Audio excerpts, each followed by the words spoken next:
I've taken a look at your proposal. It's much better than the ones you showed me before, but I'd still like to make some changes. Oh, come on, not again. Isn't this the 6th proposal I've shown you? What's your issue this time? It's a bit hard to put into words, but the design still doesn't look quite right to me. I have to say, that's a terribly vague and unconvincing explanation. Please enlighten me. What would feel more right to you? For starters, don't you think this roof is jutting out a bit too far from the top? It looks almost like the head of a fungus. This door, too. I don't think it needs to be nearly this large. If you could reduce it to around my height, you could use the leftover materials to construct a few more rooms. The roof and the door are the most fundamental parts of a building. If we were to change them, then what would be left of the design? Even if the soul of the building won't be lost, all traces of architectural style would be gone. Anyone with the slightest inkling of architectural knowledge would know to leave them alone. Oh, I understand the principles of what you are saying, of course, but the truth remains that I'm still a bit unhappy with the design as is. Is there anything else that you can do? Oh, actually, I just got an idea. Can we get rid of all the extraneous sections on the roof, so the whole design will just be one vertical structure, similar to that of a tree trunk? What? Don't architects often say that symmetry makes everything more balanced and pleasing to the eye? This way, the proportions will be completely balanced. I really don't know how you managed to come up with such a ridiculous idea. Wait, don't tell me. Someone hired you specifically to commission me and put me through the ringer? Come to think of it, though, I really don't think I've gotten on anyone's bad side recently. Anyway, that's it. I will not be working on this commission anymore. Goodbye. Maybe you can find yourself some other genius who'll be able to satisfy your demands. Hey, young man, please wait! Go.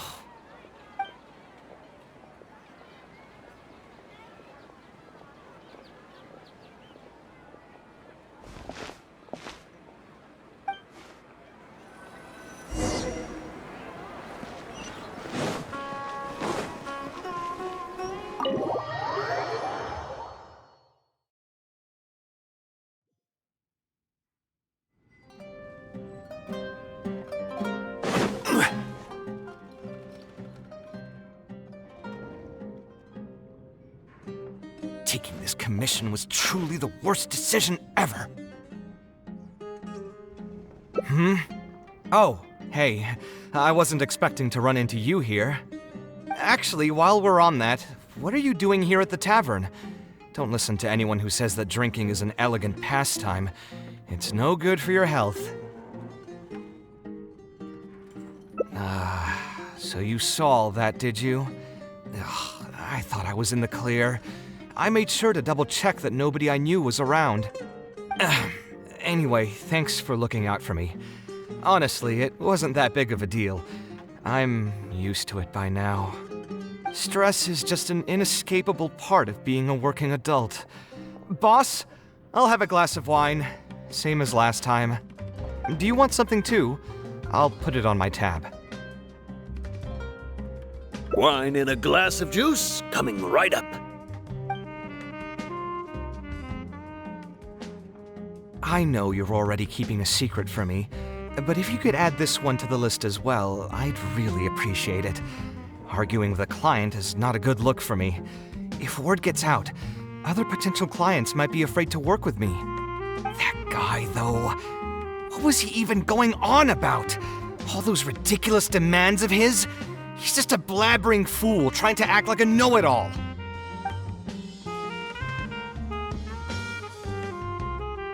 Another glass, please, boss. I'm not leaving today till someone has to carry me out. You've got it, sir. I gotta say, though, it almost feels like you're saying that every other day now. It really is every other day that you'd run into a client who knows nothing about construction requirements or architectural style. If this was in the past, I'd never have gone through 6 whole drafts trying to accommodate the client's preferences.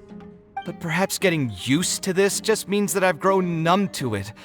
I've worked on so many projects since graduation, and none of them have been approved at the first pass. I would spend a lot of time altering my designs, and by the time the clients were finally satisfied, all my passion and enthusiasm would be gone. It feels like I'm straying further and further from my artistic vision with every change I have to make. I suppose, though, that just sticking to your guns and completely disregarding other people's feedback would also not be a good thing. All of this makes for a real paradox, one that particularly crops up in my work, too. In the end, what is the true meaning of art? Should I see it as a divine gift of inspiration from the gods, or an expression of the light of my own wisdom?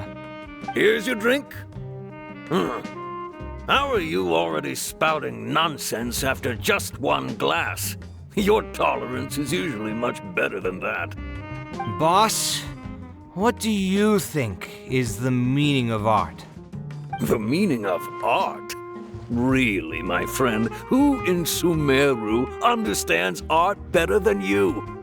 Anyway, I don't know about art, but I do know that I'm interested in business, and some patrons are waiting to be served. So, you'll have to excuse me for now. Just holler if you need anything. What do you think, traveler? No worries. It was just an offhand question. It's been bothering me for a while. Even when I'm awake, the question haunts me like a bad dream. I still haven't found a good answer to it. Or maybe there was never a correct answer in the first place.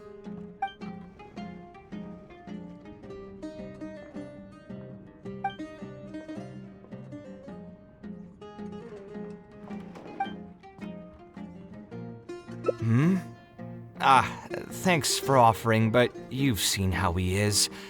He's not going to listen to anything I say. He understands nothing about my design, and all the suggestions he made were as if he just wanted to mock me. Okay, it is possible that I was just jaded by my frustration. Well, given I'm already on my 6th draft, I can probably push myself to make a 7th. Let's go have another talk with him. I know where we'd be able to find the guy. There's no time to waste. The wine can wait until another time. I'll go take care of the bill.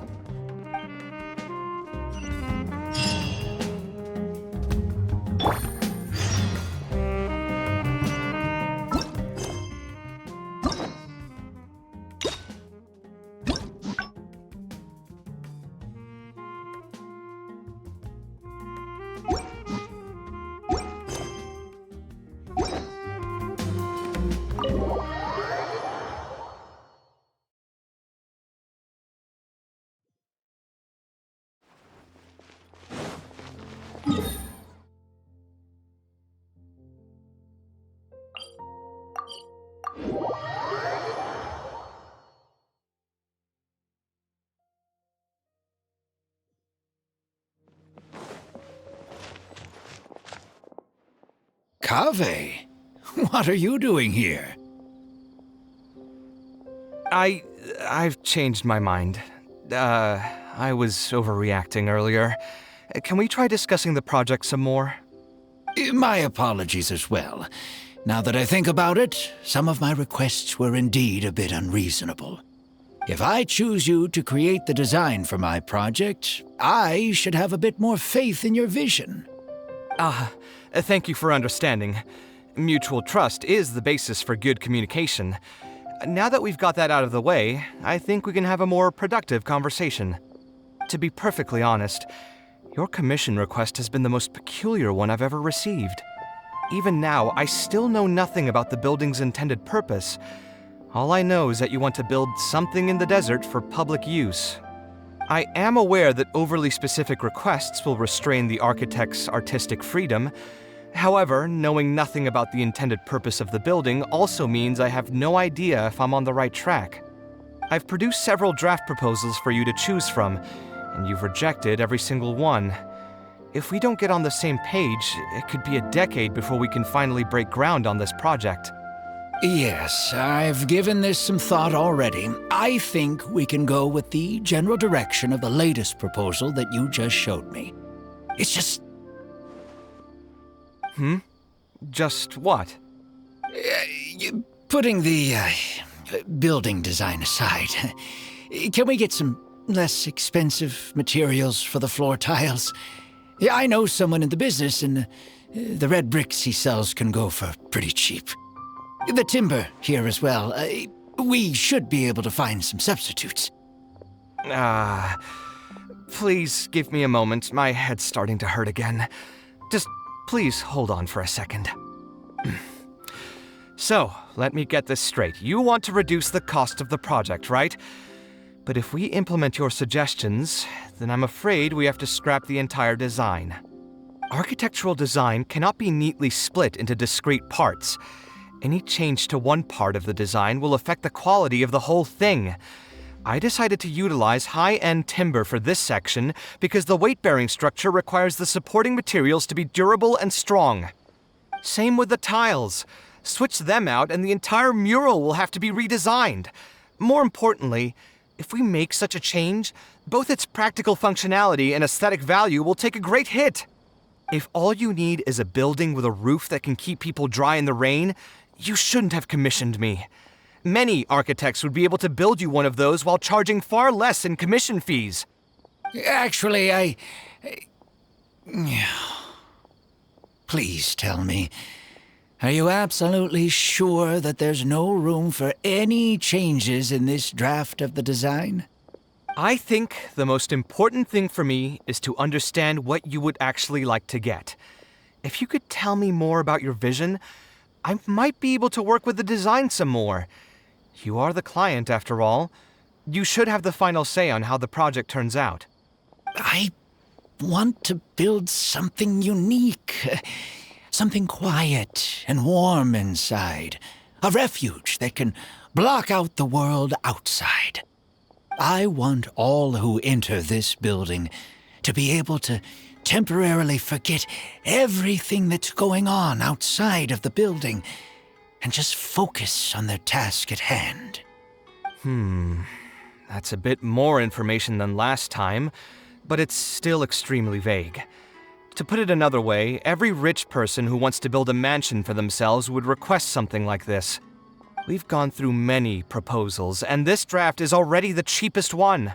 Cutting costs by substituting building materials will not only detract from the overall effect of the building, it also won't save you much more in the grand scheme of things.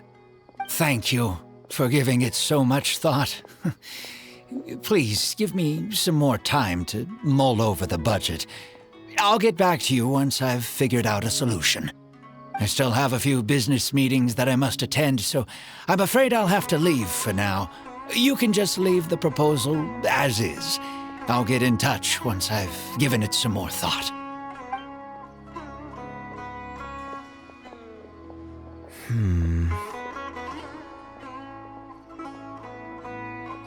I also have a similar feeling. Is that really okay? I mean, what he does now is none of our business. He does seem really suspicious, though. He dresses like a rich person, but when you talk to him, he hardly sounds the part. That's actually pretty common. Not all rich people are spendthrifts. Many are just, as if not more, stingy than him. The more mora some people have, the more they love interfering with people's lives. Like constantly reminding you to pay back your debts, or hinting every other day that it's time for you to pay rent. Actually, now that I think about it, I'm not even sure this person really wants to work on this project with me.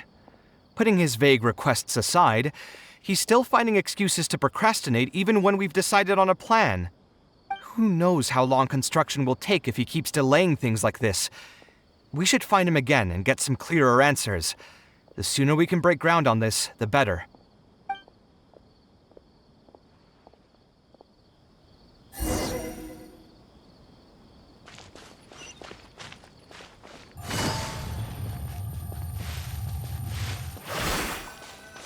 Huh? Where did he go? I could have sworn he went this way. Let's keep looking.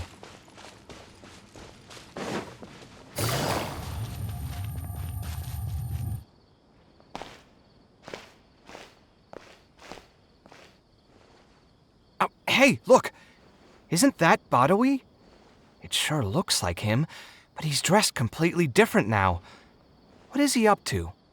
Didn't I tell you before? I'm not looking for more workers. Plus, aren't you a bit old for physical labor? If something happens to you, I won't be able to pay for it. Oh, you won't have to worry about that. I grew up as an Eremite mercenary and worked in the desert my entire life. My body's still in great shape. I don't have many talents, but I still have my muscle. If you need someone to unload goods or drive away sumpter beasts, I'm your man. You used to be an Eremite mercenary? I know there are a lot of bad apples in our ranks, but most are just trying to make a living. We're not that greedy by nature, and we'll do our best when given a job. Let me think. I'm sorry, but I still can't take you in.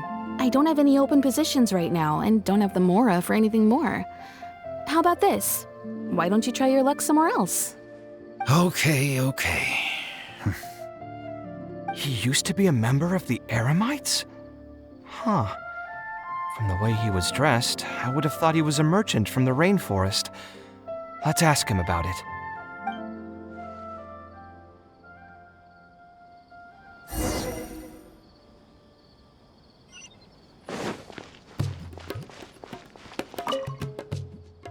We meet again. Huh? Why are you guys here? That's what we wanted to ask you. Who are you? Why did you dress up like a merchant to talk to me about our project? There's no need for us to continue this project if you still want to keep hiding things from us. I don't work with individuals I can't trust. Believe me, I didn't have any bad intentions. It's just... All right, there's no point hiding anything anymore. The building I'm trying to commission you for is not really a personal residence for me, but rather a library for children living in the desert. A library? Funded entirely by yourself? Shouldn't this be the responsibility of the academia? I've heard that the academia will be looking to prioritize the desert with the allocation of educational resources and materials. It sent over a large shipment of regular goods just last month. You're right, and I was aware of these happenings as well. I just figured what I want to do is a separate effort from what's already being done by the academia. The desert is too vast. Even if the academia spends a lot of effort trying to disseminate knowledge in those parts, it might still take decades, if not centuries, to reduce the educational gap that already exists between the two regions. And what's more, I don't know if the academia would ever reverse its stance in the future. All I know is that as a desert dweller, we should not wait passively for good things to happen to us. If we only did that, we'd never be able to stand up and hold our heads high. I don't have much longer left on this world, so I just want to use whatever time I have to contribute something to my homeland. I didn't want you to know that I came from the desert. I've lived in the desert my entire life, and there wasn't anyone here that I could trust. I figured I needed as much safety as I could get. To the point that you even disguised your identity? That's certainly taking playing it safe to the next level. Hold on. Don't tell me you've also been scammed before. When I first came to Sumeru's city, I brought a lot of Mora, hoping to find an architect that I could work with. Someone agreed to take on the project, and even took a sum of Mora from me, but then disappeared without a trace. After that, I heard that there are a lot of untrustworthy people in this business. Some would run as soon as they've been paid, while others would deliberately use expensive materials and take a cut of the construction funding. I spent a while collecting information in the city, and eventually learned that you're the most famous architect in all of Sumeru. I figured that you wouldn't need to make Mora by scamming people, so I decided to reach out to you. By the way, how did you know I was scammed? I don't think I've ever mentioned that to anybody. Just a hunch. A while ago, I accepted an offer to work on a project in the desert, and was also scammed out of a large sum of Mora. I ran into someone who was living in a pretty run-down house. I noticed a load-bearing wall on the verge of collapse, and suggested that I build a new house for him. He said that he had no way to pay for it, so I loaned him some of my own Mora, and told him to get some stone and timber from the local vendors. Soon after that, I found out that he had gone gambling with all the money, and lost everything, down to the last coin. And after that, he even borrowed Mora from me twice more, using a different excuse each time. I didn't even suspect him of any wrongdoing until he hired a group of mercenaries and tried to ambush me in his own house. According to him, I looked like an easy target because I was an academia scholar who didn't have any family or friends in the desert. What kind of person would just look at someone else and think, this guy looks like an easy target? Those kinds of things do happen every once in a while, yes. Folks like him are the exact reason why us desert dwellers' reputation have gone down the drain. I must apologize to you on their behalf. It's all right. You were also scammed by someone from Kasharwar after all. I should apologize to you on their behalf. Ultimately, neither of our experiences had anything to do with the desert or the rainforest. People who are new to an area are always easy targets for criminals. Yeah, you'll find both good and bad people everywhere. I can't understand the logic of those who like to take advantage of others, but I have to accept their existence as a fact of life. Anyway, I digress. Let's return to the topic at hand. Did you keep rejecting my designs because you thought I was deliberately using expensive materials to take a cut as a middleman? That's what I was afraid of initially, yes. I eventually understood that you weren't out to cheat me. But unfortunately, I still don't have nearly enough Mora to pay for the design you proposed. I've done the math and know that we should be able to make it if we cut some corners. However, after our conversations, I can see that you're passionate about your design, and I'm quite fond of the proposal as well. So, I decided to try and see if I can afford your proposal as is. I've been looking for work every day, and in another month, I should be able to cobble together enough Mora to meet the budget. By cobble together, you mean you're going to spend your entire life savings on this project? But then, what will you do if something unexpected comes up, and you find yourself stuck with no emergency fund? To be honest, I haven't really thought about that. I mean, when you've lived to be my age and something happens, you can't really call it unexpected anymore. All I want is to build this library before I leave this world, so that the children of the future would have some books to read, and the desert dwellers would be able to learn their letters and pick up some practical knowledge. A while ago, I heard that the academia had decided to recruit a number of exceptional children from the desert. Of course, this is welcomed news. But as someone who's spent their entire life in the desert, I still have a few concerns. I know the desert life and can predict what the problems will be. Many children from the desert have had neither the interest nor the proper environment to learn. So even if the academia would take them in, once they enter the halls, they might find themselves surrounded by other children who look and act very differently from them. And as a result, they might become socially isolated. Yes, I can imagine that. My father passed away at an early age. Even though I had a good number of friends during my years at the academia, for some time I still sensed many critical looks in my direction. I'm sure a child coming all the way from the desert will have an even harder time. But let's bring this back to the building itself. I think you said that you want this building to be quiet and warm, with its doors serving as a solid barrier to block out the sound and fury outside, and allow one to focus on the book in their hands. Building it according to the current plan will be quite costly. Even if I don't charge you any commission fees, I don't think we'd be able to keep it under your budget. Any ideas on what we can do?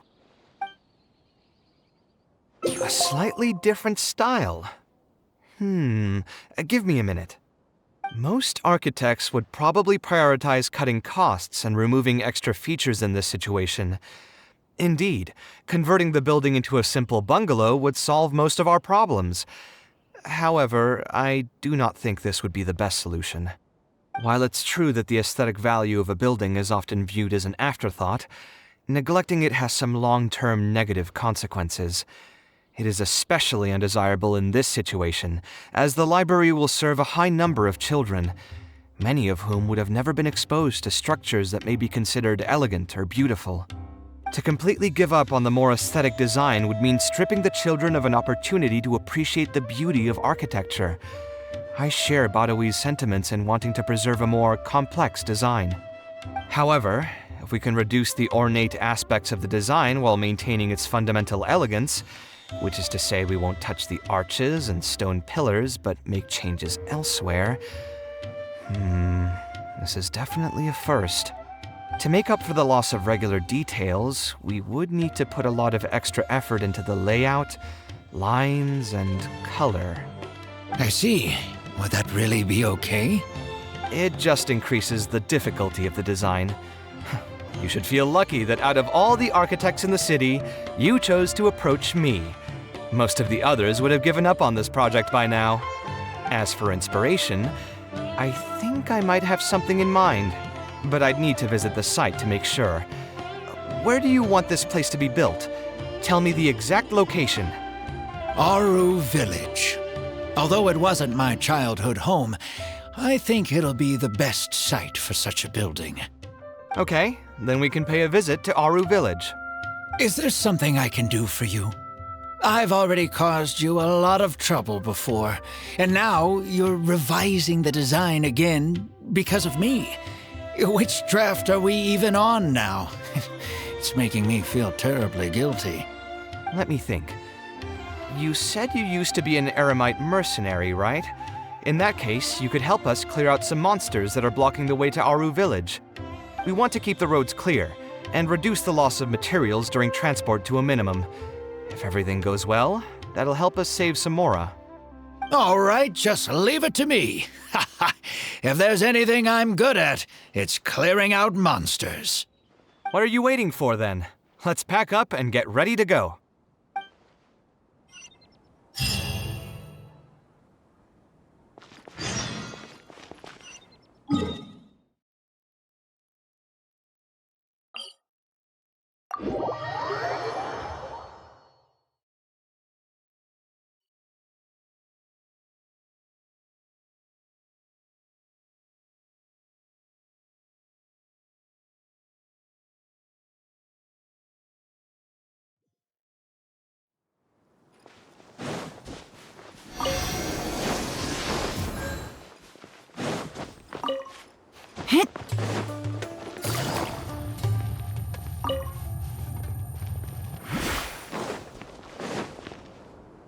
Most materials going from Caravan Ribat to Aru Village would pass through here. There are a lot of monsters out here today. If you find it hard to keep up, just let us know. Oh, don't worry about me. This is nothing. I'll be careful, though, and you should do the same.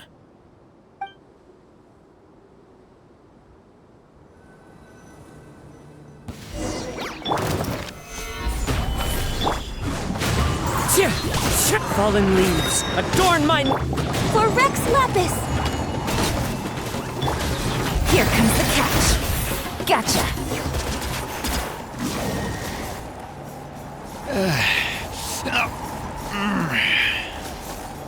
I'm fine.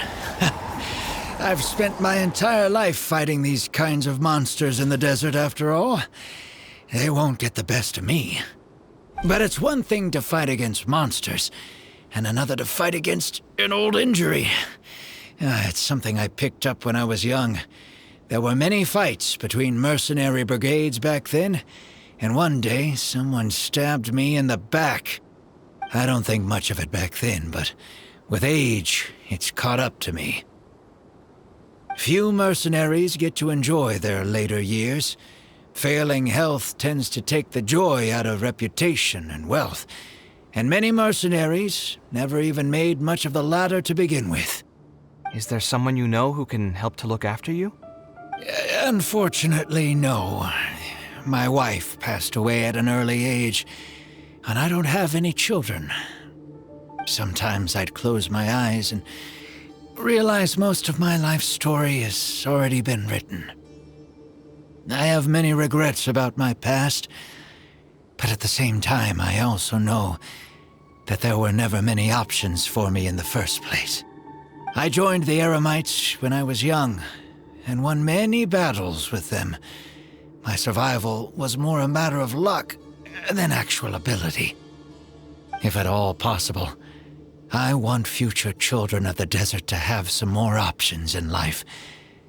I don't want them to turn out like me. My apologies. The older we get, the more we tend to ramble. Seems like we've already cleared out most of the monsters. Let's hurry over to Aru Village.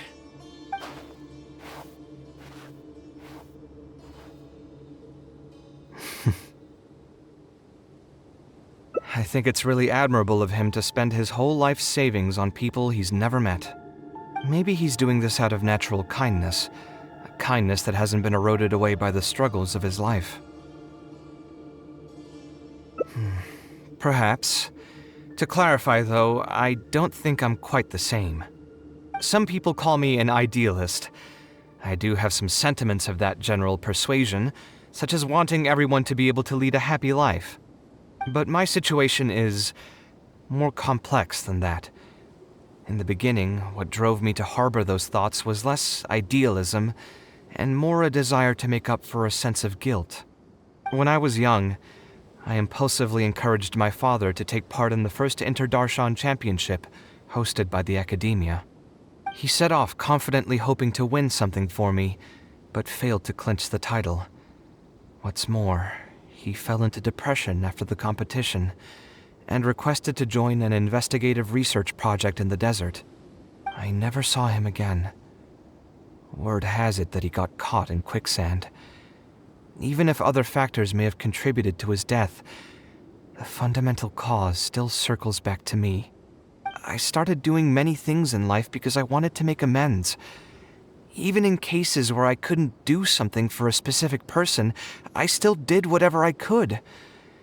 I think I just wanted to make myself feel a little better. At this point, even I don't know. I've tried self-reflection, but it didn't help. I can't seem to walk away from many things that I see or hear about, even if they don't directly concern me. And I can't quite pinpoint the source of it. Maybe it's just like what those Vahumana scholars often say. It's hard for people to truly understand themselves. I could be doing things out of endless guilt, or I could be doing them out of a strong sense of empathy. It could even just be a matter of conceit. The potential motivations could number in the dozens, but the actions they result in are the same. Anyway, I suppose I don't really mind being called an idealist. They also use that term to describe my father. It seemed to carry fewer connotations back when he was around. I've known Al-Haytham for many years now, and discussed my ideology with him for nearly as long. Maybe argued is a better word for it. He told me a long time ago that no matter how strong of a swimmer you may be, you'll still get dragged under by the others who are drowning once you run out of stamina. He believes this is the fate that awaits all idealists. I still believe I should live by my ideals, and I've given him countless reasons why I think it's a good idea to do so. Perhaps my ideals are flawed, but are there really any perfect things in this world? Unfortunately, he remains unconvinced. His personality is the exact opposite of my own. If someone happens to drown next to him, he'll most likely stand on the shore and mumble something along the lines of respecting other people's fates. But as you can see, I'm not the only idealist in the world. Just as there are different seasons, there are also different people. There are many others who will continue to care about the fates of those who are not directly related to them. And when I finally run out of stamina, someone will also reach out and bring me back to shore. Someone will help me, right? Yes, I've already been helped like that before. Oh, please. It's not like we're actually talking about swimming. Also, just so you know, I actually took a swimming elective back in the day. Don't underestimate my skills. Either way, I'm feeling much better than when you first found me at the tavern. I can feel inspiration already welling up inside of me. Maybe this will be just the opportunity I needed to create a whole new style. All right, let's head to Aru Village.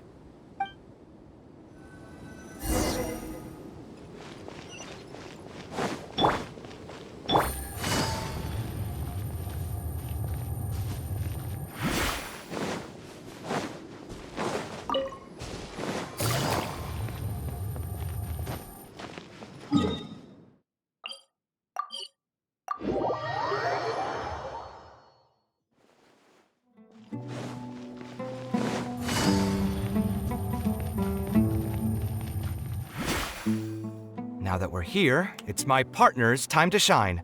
Marak!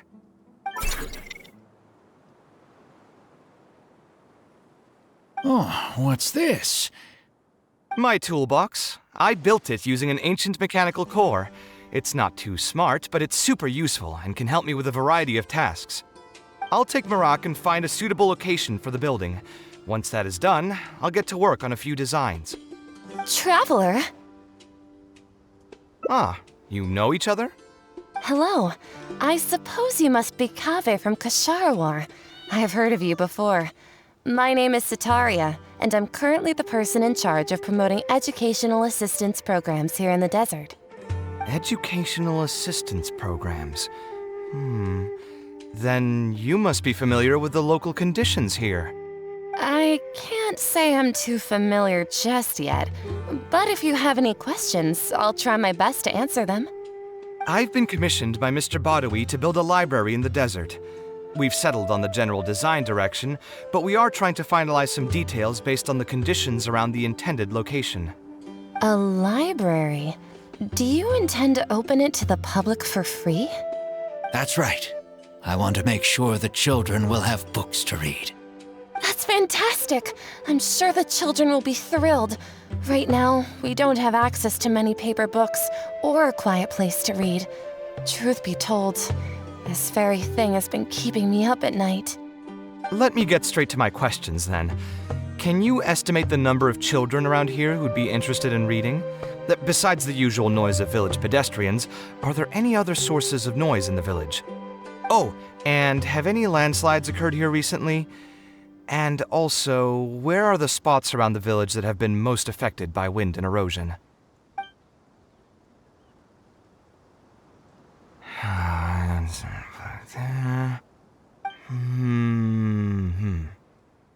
All right, that should be everything.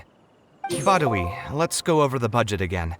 We'll keep the building structure the same, but make the place a little bigger, so it'll be able to hold more people and get better natural light. The parts of the project that cost the most will be the insulation and ventilation materials. I'm sure you understand, no one likes to read in a place that's hot and stuffy. I want to make significant changes to the arrangement of the bookshelves, tables, and chairs. I'll go over the specifics of that shortly. I have two plans in mind. Both are pretty minimalist in style, but will provide a very different ambiance from the world outside. Our final cost should be around 70% of the last figure I quoted. The whole thing should take around half a year to complete. Marak has produced a sketch for all of you to see. If everyone's okay with it, then we'll proceed with that as the formal plan. The inspiration just came to me naturally. All I did was put thoughts to paper. I must give you credit, though. If it weren't for your advice and suggestions, I probably wouldn't have landed on this new style so quickly. According to the traditions of my profession, I should probably name this style after you. Let's call it the Traveler style. In the meantime, let's look forward to the day when this building is completed and can finally open its doors.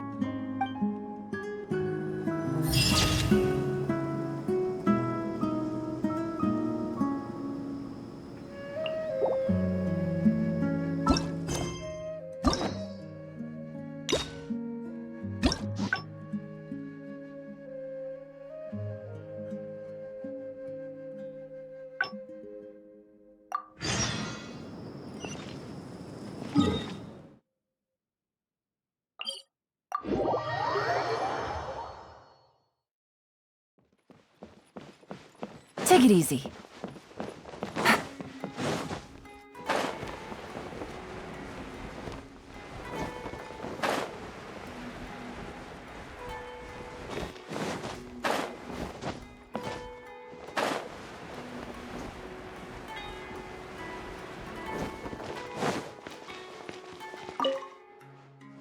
We meet again. Huh? That's what we wanted to there's no need for Believe me, all right. a library. I've heard that the You're right. The desert is too vast. And what's more, all I know, I don't have much longer left on this world.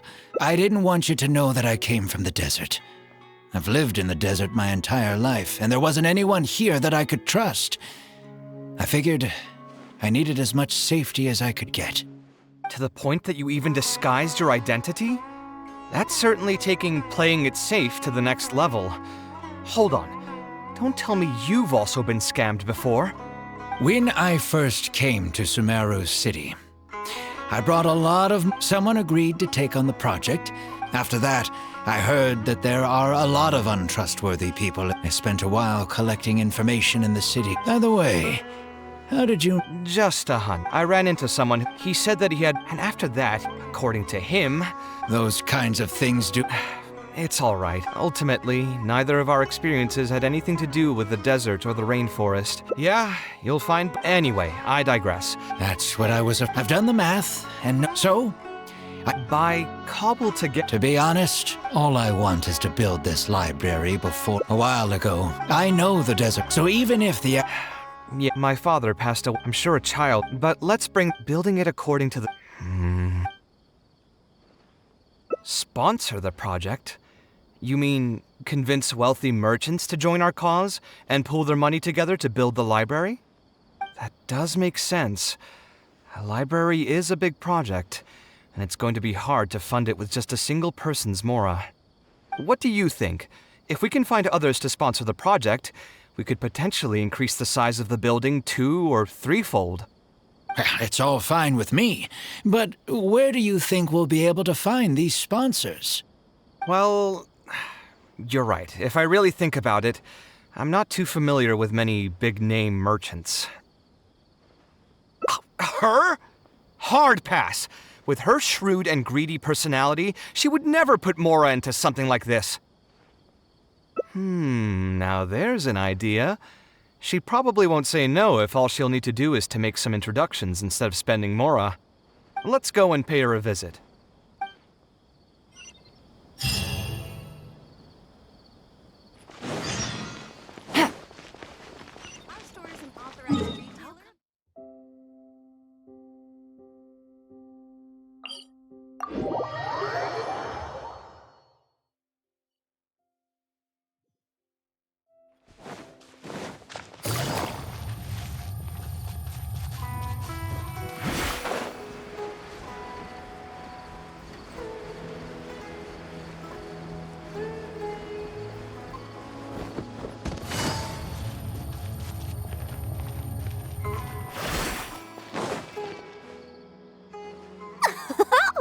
Now here are some unexpected guests.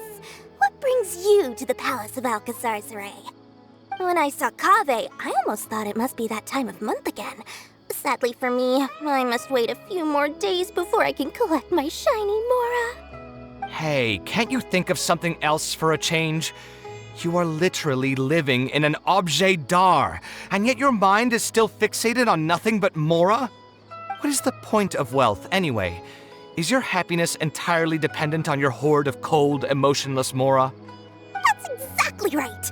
Mora is extremely valuable, you see. If you don't keep your mind on it, your Mora may just find its way to somebody else's pockets. If you ask me, this place is still way too empty. Just give me some time and I'll fill it to the brim with lots and lots of Mora. You're hopeless. Oh, so you have an actual reason to visit me? All right, let's hear it. Merchants? Why? Is there some kind of business opportunity?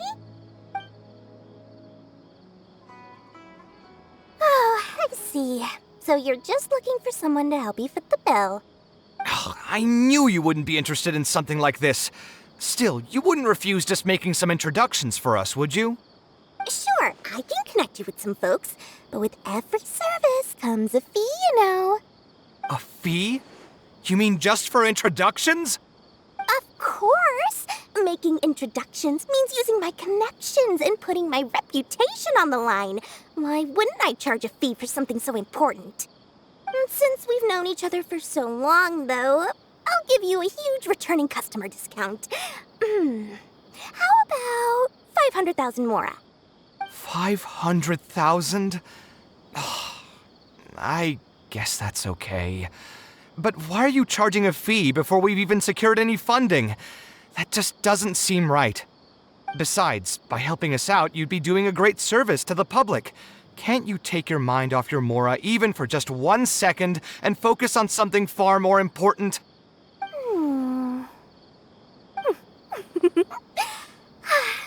Very well. Since you're so passionate about this project, I'll help you out and waive the introduction fees. 3 of my business partners came by earlier today to discuss some things with me, and they still haven't left yet. I'll arrange a meeting for you, and just so we're clear, it'll be up to you to present your project and discuss any deals. Thank you so much. You can wait here. I'll bring them over to you.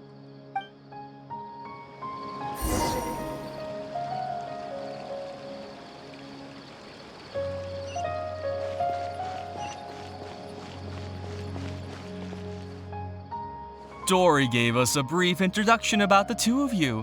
You are Kaveh, the renowned architect, and you are the traveler. Practically all of Teyvat has heard of you by now.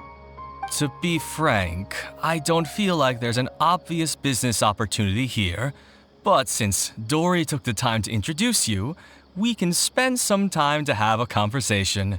So, let's hear your idea. All right, here's the situation. I've been commissioned to build a library in the desert, with the intended goal of allowing the desert dwellers to have more access to reading materials. So it's a public welfare project. Correct. Then the commission fees will likely be very low. You should be careful. I'm not too concerned about how much I'll get for the commission fees, actually. I'm fine with doing it for free. I just want to get this project rolling as soon as possible.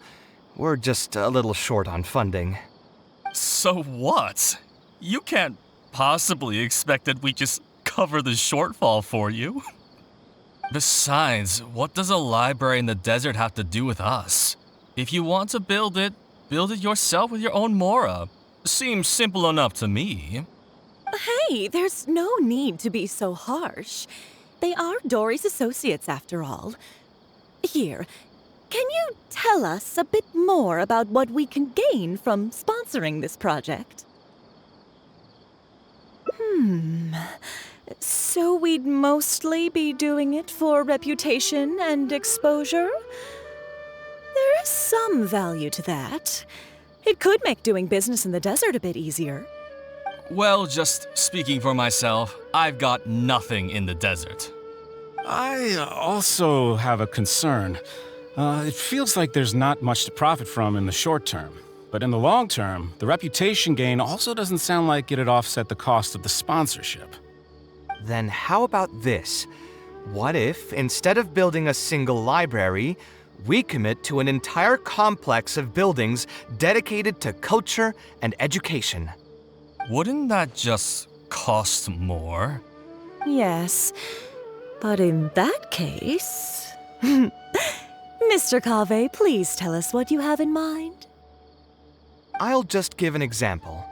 If we were to build a library and a school near Aru Village, then the desert dwellers would gradually begin to migrate towards the area. A whole suite of buildings will be able to host more traffic, and thus drive the economic development of the entire area. In turn, that would lead to direct business opportunities. I've been to the desert several times.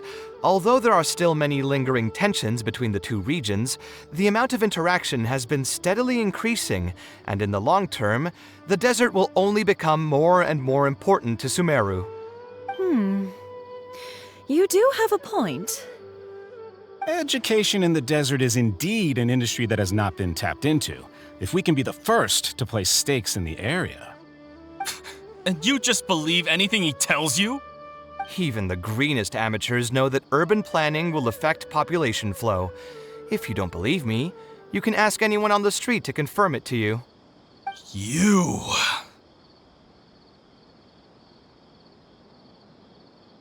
Hey, why are you starting to sound like I'll hate them?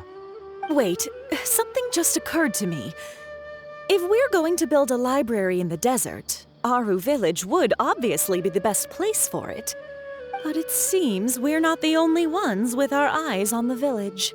I heard a rumor a while back saying a lot of land and buildings in Aru Village have already been secretly purchased by a big-name merchant. What?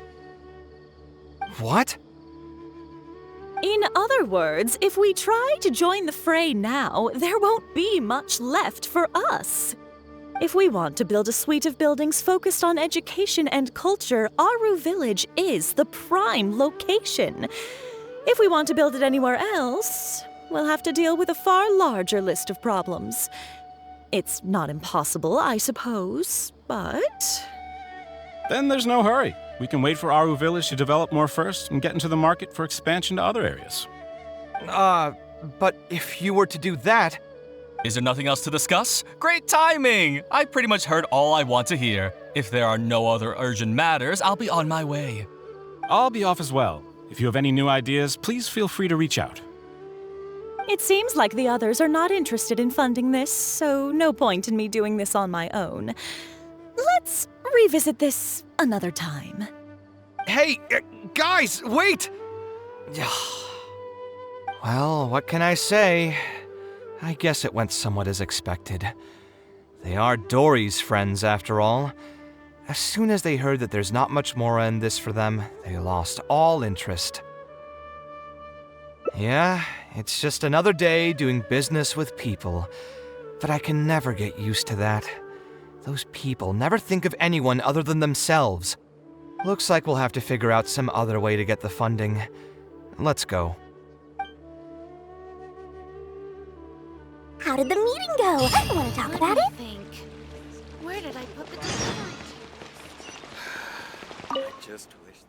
Oh, where did all that passion go from earlier, I take it you weren't able to find a sponsor for your project? Please don't tell me that you're here to mock us. What kind of person do you take me for? Would the kind and generous Lord Sangama Bay really do such a thing?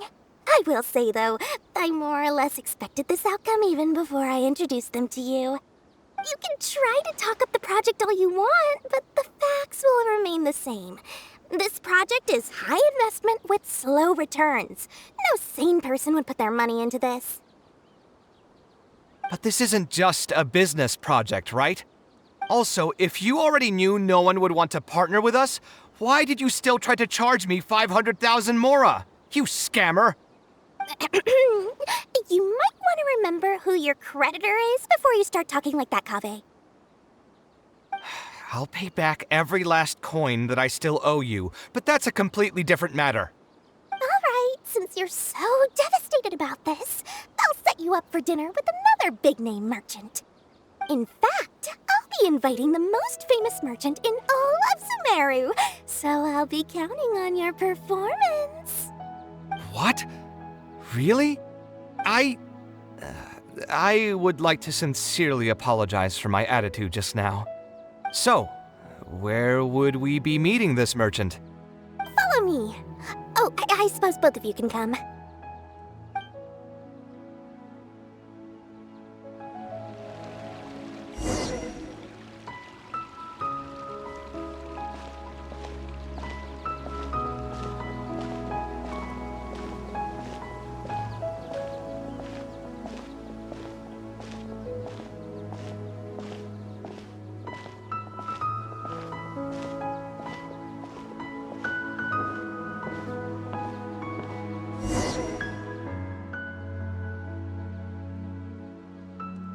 This is the place.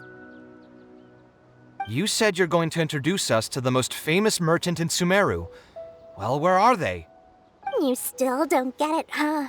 The most famous merchant in Sumeru. Huh? So you meant yourself all along? Then why did you bring us here? Well, I've given it some thought, and that complex of education and culture buildings that you mentioned does hold some promise.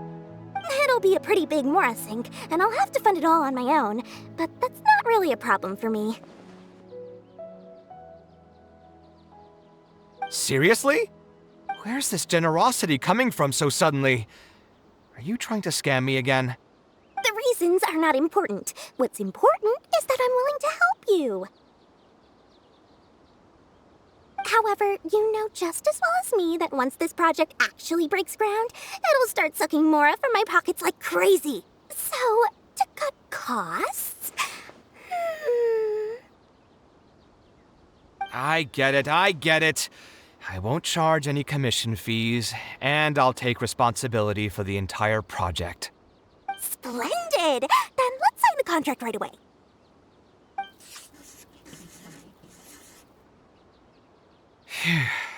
This way, the children of the desert will have some books to read. Their lives should improve a bit after this.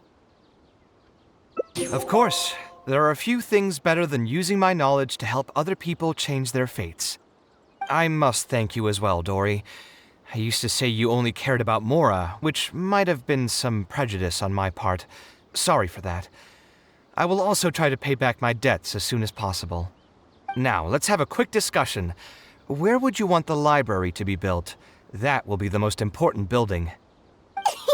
There's no rush. I'll provide you with a copy of the deed when we get back. You can just use the address on the document to find the lot. Huh? The deed? So hold on a sec. The person who has been buying up everything around Aru Village was you all along?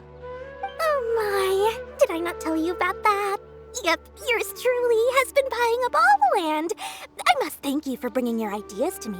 Before our conversation, I had no idea what to build on all those lots. So, from my perspective, this has been a great turn of events.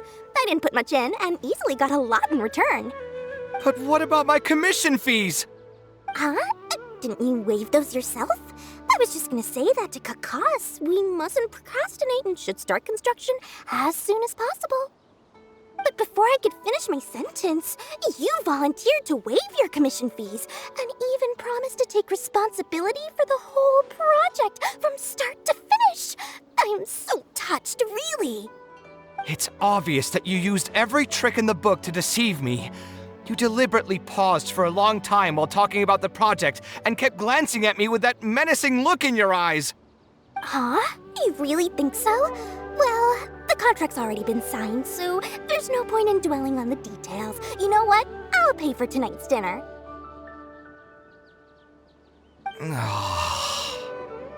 Fine, I'll drop the argument on the commission fees. But since you said you're paying for dinner, I'm going to order the best dishes and booze this place has to offer, and lots of it. Tonight, we're feasting until I've recouped my full commission fees.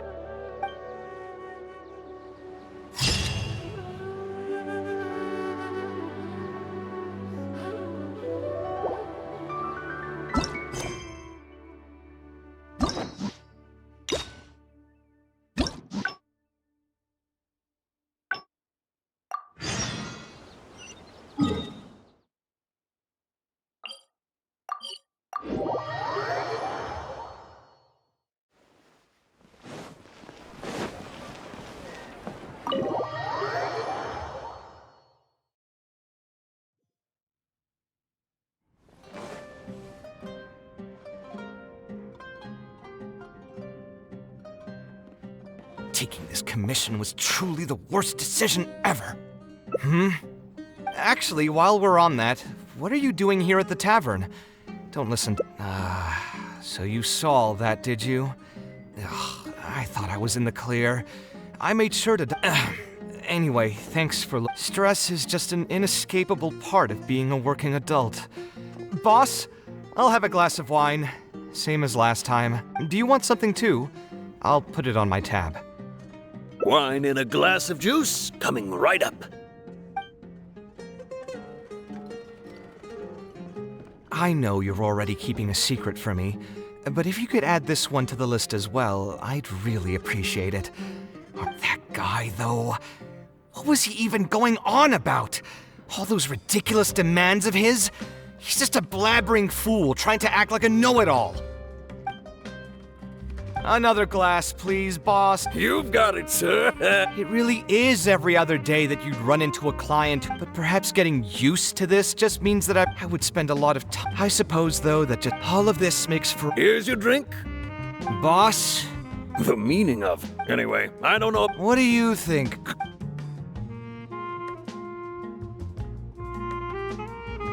Yes, art shouldn't be self-indulgent entertainment saved for the elite. Let's say that I built a house for someone.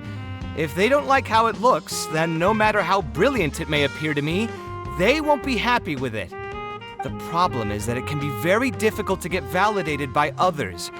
I could compromise my personal standards to accommodate my clients, but often that just means creating a final product that I would struggle to look at.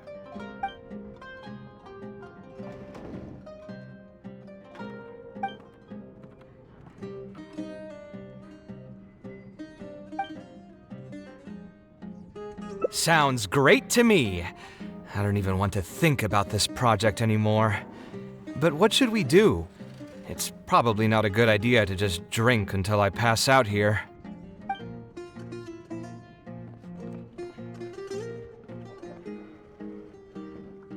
Huh? Where did that come from? I mean, it's not like it's some kind of secret. You probably already know some bits and pieces of my past. My mother is also an architect. I've always adored her drawings, and when I was young, I used to sit next to her and watch her bring all kinds of buildings to life on paper. You could say my interest in architecture just naturally grew with time. Perhaps. In fact, I have also seen my mother argue with her clients, but she would always quickly find the motivation to return to her work. Unfortunately, I've barely had any contact with her since she remarried and moved abroad. Even if I wanted to ask her about her ability to stay positive after an argument, it would seem rude to barge into her life again over something as trivial as that. I did remember something else, though. When my mother left, she only carried some small personal luggage with her. She left most of the belongings in the house to me. At the time, she even told me that it would be great if I could learn a few lessons from her life experiences, so my life and career could go a little more smoothly. I hadn't quite come to grips with my emotions, and didn't really have it in me to go through any sentimental items, so I just packed anything with memories away in a box and haven't reopened it since. It's been a really long time. Now that so many years have passed, maybe I have finally developed the maturity I need to face those memories without losing my mind. Yeah, I should dig it out and take a look.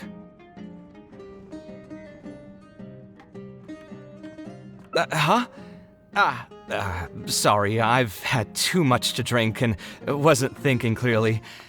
You're right. I should do these kinds of things with the support of a friend. Speaking of that, I can call you a friend now, right? Either way, thanks for reminding me that I can invite you to come along.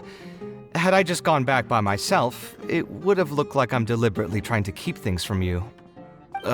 Thinking too hard about the words is giving me a headache, so I'll just give it to you straight. Thanks to your advice, I have decided to put my current projects on pause for now, and spend some time trying to rekindle the passion for my craft. If you want to stick around and see how this will turn out, you'll be sure to encounter some bits and pieces of my past. Do you think you'd find that too boring? All right, then let's head back together. I mean, you already know where I live. Who knew that the day would come when I too would have some friends over? Let me see. I should have tidied up the place before I left the house this morning. Alhaitham shouldn't be home now either. He's usually in the records room at this time of the day. Anyway, there's no more time for drinks. I'll go take care of the bill.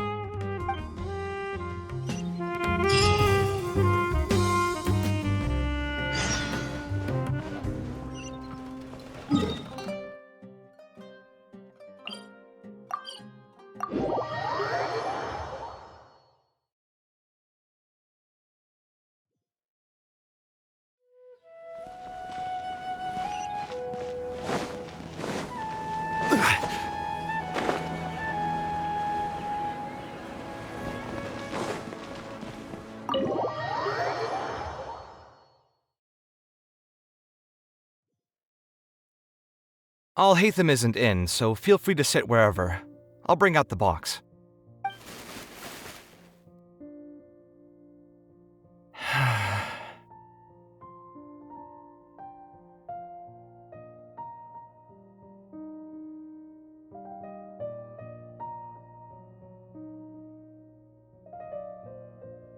Oh, nothing.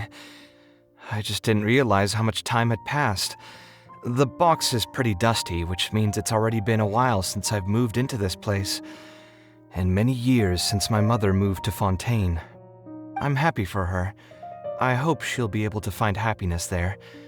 She raised me all by herself after my father passed away. It definitely wasn't easy for her. Anyway, enough about that.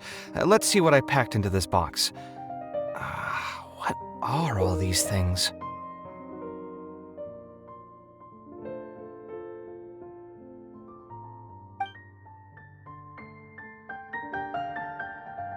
Oh, I remember now. This is a drawing I made in Port Ormos. Obviously, I wouldn't call it anything special now, but I was less than 5 years old when I made this drawing. That's more than 20 years ago. You could say it's pretty good for a child of that age. Now that I've said that out loud, I suppose I do have some level of artistic talent, right? Criticism and self-doubt have always been a part of the artistic process. Without criticism, there can be no improvement. It's normal for me to question my abilities from time to time. I admit that I may have spent a little too long questioning myself this time around, but as you know, the heart tends to dwell on whatever it pleases. Anyway, never mind. The more I talk about it, the less confident I feel. Let's see what else we have in the box. My building blocks! It's been years since I've last seen these. When I was a kid, I used to stack them super high, and could even stabilize the tower to keep it from tumbling over. Oh, and this blueprint. I made it by copying my mother's sketch, and the aspect ratio was horrendous. It's still technically the first blueprint I made myself, though. I was super proud of myself when I finished it, and put it in the same pile as my mother's sketches, hoping she'd notice and compliment me for my good work. Unfortunately, my mother didn't realize that I had put it there. When she had a meeting with a client the next day, she handed my blueprint to him by mistake.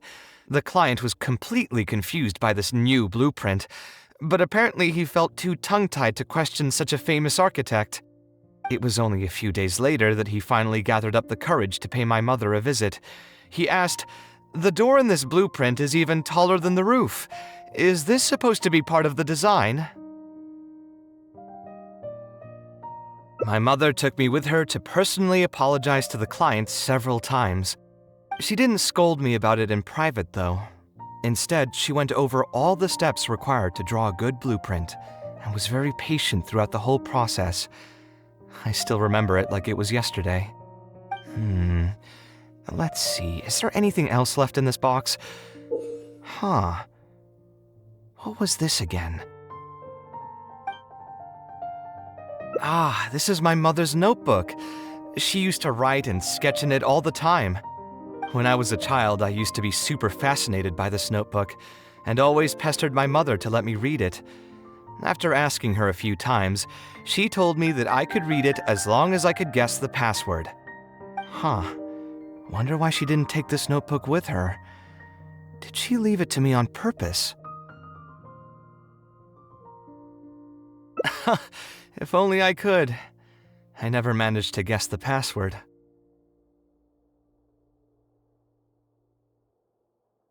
Hey, it's not a matter of time, it's a matter of inspiration.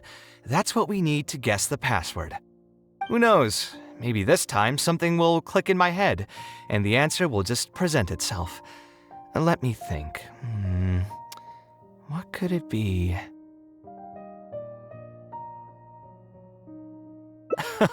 I could tell what you were thinking. Don't worry, I tried all the easy guesses a long time ago. I've tried my name, my father's name, my mother's name, my grandparents' names on both sides, and all of our birthdays.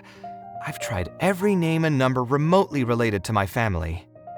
I've even tried stuff like love you Kaveh, take care, and yours truly.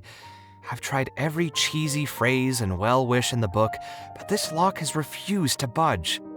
I wouldn't try that route again. I have a hunch that it won't be that simple. Also, if she really did use something like that, she'd never hear the end of it from the folks over at Haravatat if they ever found out. So we could find someone who was close to my mother and see if they might know anything? I see what you're saying, but who should we talk to for that? My mother was never really the one to be social. My father was the one with more friends, but all those connections were severed when he died. Let me think. Is there still someone at the academia who would know my mother? Ah, actually, there is someone. Professor Zaha Hadi. Huh, you've never really heard of her? She's a famous Gasharwar scholar and leading expert in formal garden design. My mother studied under her as a student many years ago. Professor Zaha Hadi published many works during her career, so I was able to learn a lot by studying her essays. If there's anyone who still remembers my mom, it'd be her. She's older now and is no longer teaching at the academia. But if I remember correctly, she spends most of her time around the Bimarstan area. Let's go take a look. We might run into her if we're lucky.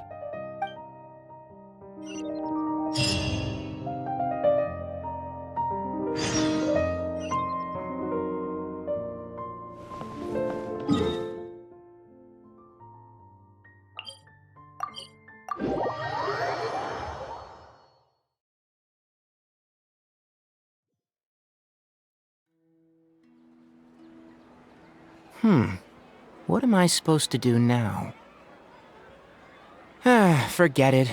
I'll just head back. Tainari, what are you doing here? Oh, it's you. Good to finally see you again. I came into the city to buy some experiment reagents, hoping to bring them back with me to Gandharvaville.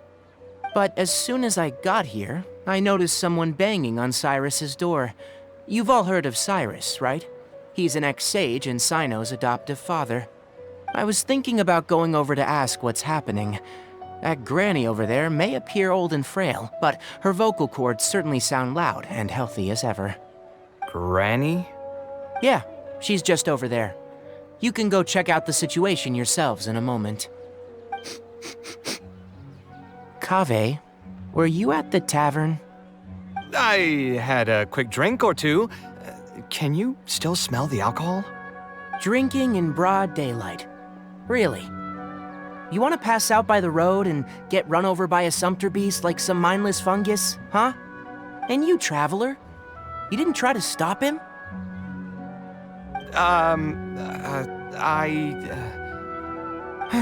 You look like a wreck, Kaveh. What happened?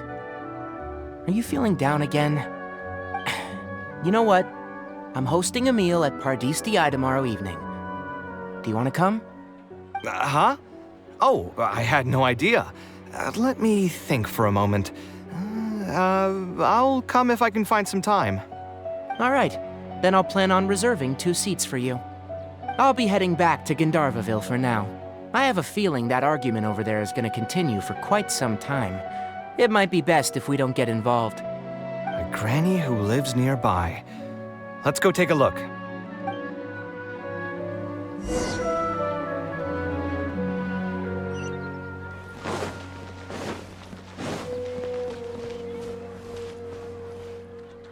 Ha! So, plan on keeping yourself locked in there, huh? Fine by me. If you're not going to come out, then I'm not going to leave.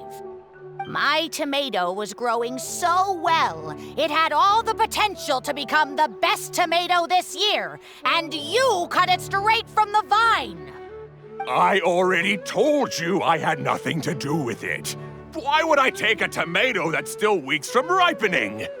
You'd have to be awfully green as an investigator to think it was me. You see, the word green here could refer to both the color of the tomato and the fact that your skills could use some. Enough nonsense! Just come out and face me, you coward! You're out of your mind. If I've actually done something wrong, then get a mantra and pull me out by force, why don't ya? Oh, why you? Professor Zahahadi? And who are you? Oh, Kaveh. Fancy seeing you here. How long has it been?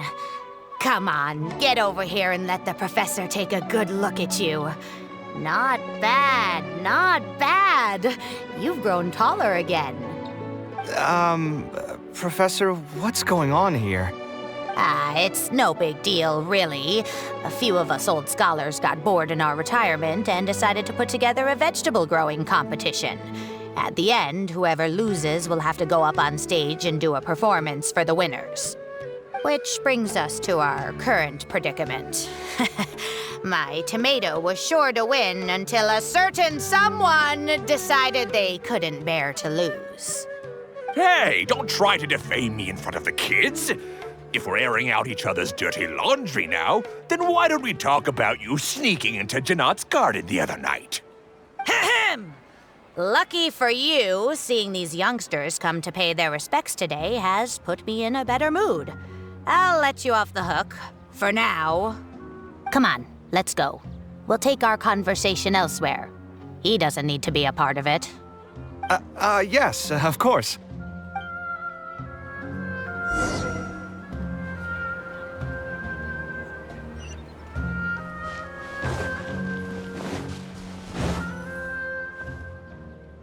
Is Faranak still doing well?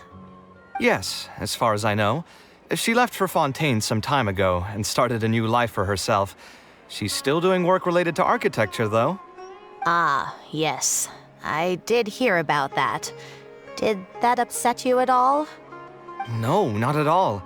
She's already sacrificed a lot raising me as a single mother. That's good to hear.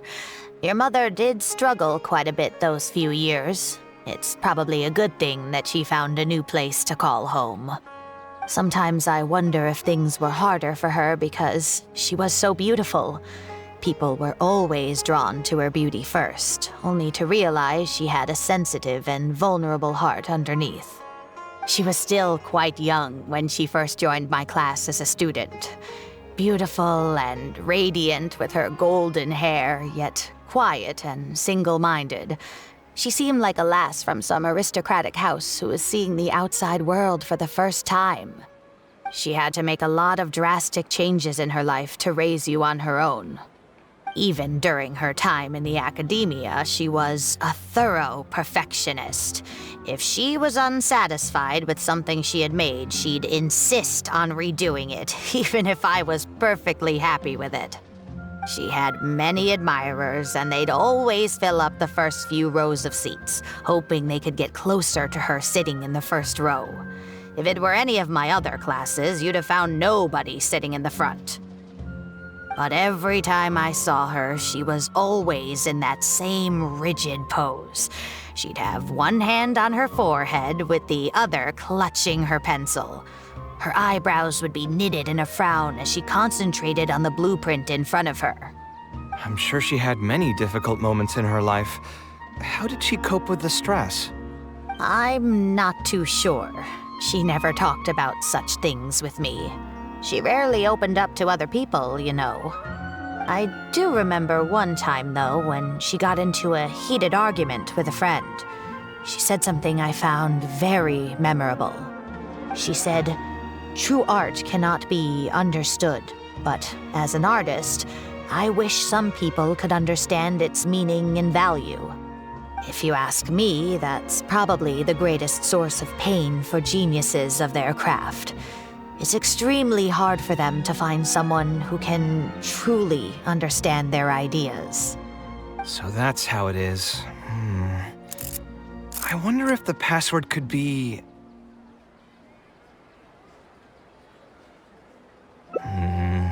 I tried both just now.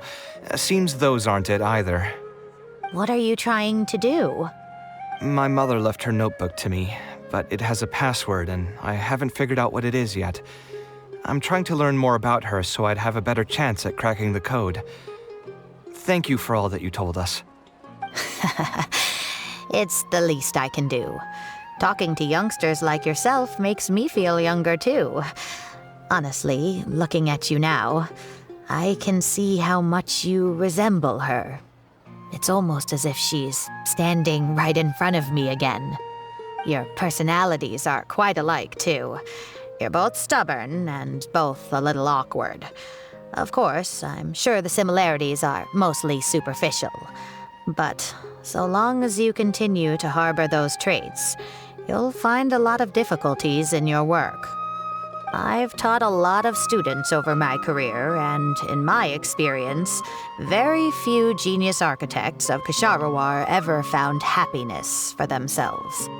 They would know exactly what they want to express and fight for it tooth and nail, which inevitably led to arguments with their clients.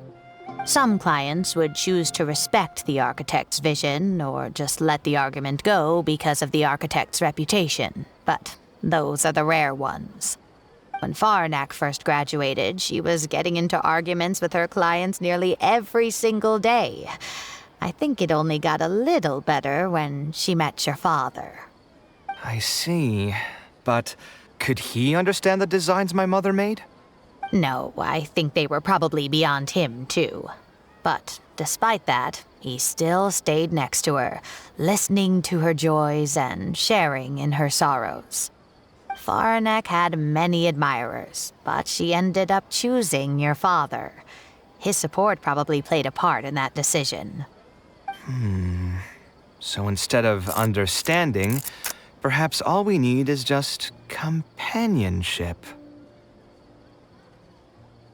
Huh, it worked! Oh, was that the right password? Yes! Then you should be on your way, child. Find a quiet place and see what she wanted to say to you. Being the awkward person that she is, I suppose there were many things that Faranek could never say out loud. Instead, she probably left them in her diary, hoping that they would make their way to you one day. If you're ever in a mood to chat again, just come and find me here. You're always welcome to discuss architecture topics with me as well. Thank you so much, Professor. There's no need to be so formal. I'll let you kids go. It's time for me to take another stroll around the vegetable garden. I wonder what my mother could have written about. They all say Zaha Hadid's class is the toughest, but I think it's actually not too bad. On the other hand, though, structural mechanics is definitely a pain, no matter how you try to approach it. I doubled down and managed to get through it in the end. I met someone special. At first, I didn't think much of him, but now, I feel very happy whenever I get to spend time with him. We decided to name our son Kaveh. I don't think a younger me would have ever imagined forming such an intimate bond with another person. Back then, I lived only in the shadow of myself, as well as that of the dream in my heart. The bad news came. And even though it's been several days now, I still can't bring myself to come to terms with what happened. My eyes are so swollen it's hard to see. What if they're all lying to me? And this is just a long, cruel dream. But I have to face reality. I still have someone to take care of. No matter what happens, I'll do my best to raise my son on my own. Huh? Is this a drawing? Seems like it was done by my mother. This blonde man was probably my father, but who are the other people in the picture? Huh? Why do a few of them look somewhat familiar? From the dates in the notebook, she probably drew this more than 30 years ago. I hadn't even been born yet. Maybe we were thinking too much. Oh, there are a few lines written in the diary about this as well. The one who invited us to the gathering is a talkative woman. Including us, 3 couples showed up. There was also a person who came alone. The talkative woman introduced everyone to each other. She spoke really quickly, so I couldn't quite catch everything she said, but I also didn't feel like asking her to repeat herself. My husband seems to be friends with the man with long ears. I couldn't really join their conversation, so I've resigned myself to sitting in a corner and drawing in my notebook. I don't think I'd be able to become friends with any of these people, especially that stiff-looking couple. That man is certainly very handsome, but he would constantly alternate between disjointed and serious ways of talking. His wife is a bit more bearable. We were not acquainted with each other to begin with, and I doubt we'll see each other again after this gathering. The ambiance of this gathering is surprisingly pleasant, however. Talking to people can allow us to find some peace after a long day. Maybe my son will also partake in these gatherings in the future. I hope he'll be able to make many friends. Who would have thought my mother used to attend that kind of thing? It seemed she was only good at talking about her own work, and found it difficult to join into other conversations. As a result, she often kept to herself and would be off to the side, drawing. There's more written on the back. Oh, it seems like it was written to me. Kaveh. I was both overjoyed and distressed when I learned of your decision to continue your studies in Kasharwar. You are very talented, and I am confident that you will become an architect of much acclaim. However, the more talented you are as an artist, the more misery and anguish you may encounter. No one will be able to help you during your journey as an artist. But outside of your life as a creator, you can learn to form connections with other people and enjoy many other things in life. It's the only way to alleviate your suffering. Whenever you feel down, seek out a friend to sit and have a chat. You can accumulate joy and fulfillment by spending time with them. The positive feelings you gain will get you through the long and difficult years. Never forget that companionship is the most important thing of all. So that's the answer she prepared for me. She really thought long and hard about me and my future. Well, now that I've read her words, do you think I should accept Tainari's invite and attend that dinner at Pardis Di?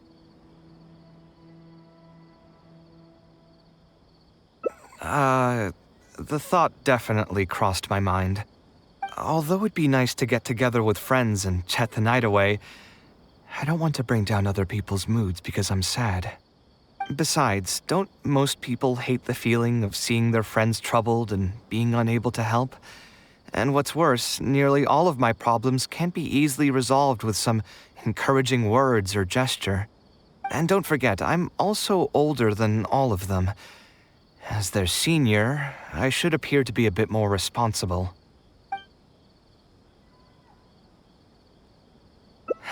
You're right. I really didn't expect to run into him here. I swear, his nose must be just as sensitive as his ears. Well then, I guess it's best that we go and join him for dinner. That means I'll owe him yet another meal now. You know what? I'm not going to overthink it. I'll see you tomorrow at Pardis Di.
Alhaitham also got my invite, right? Will he be coming to join us? That guy? He's never been a fan of social gatherings. I wouldn't get my hopes up if I were you. Are you sure? All right then. I guess we won't wait for him. Yeah, let's go. I mean, maybe we should give him a little more time. We can keep chatting for a while longer. Oh, sure. You still haven't told me, what's the occasion for getting us together here at Pardis Di? We're celebrating the end of the first phase of Kaveh's studies. I wanted to thank you all for the help you've given her along the way. Then where's Kaveh? She said she wanted to show everyone a bit of what she's learned, so she's still doing some last-minute prep at home.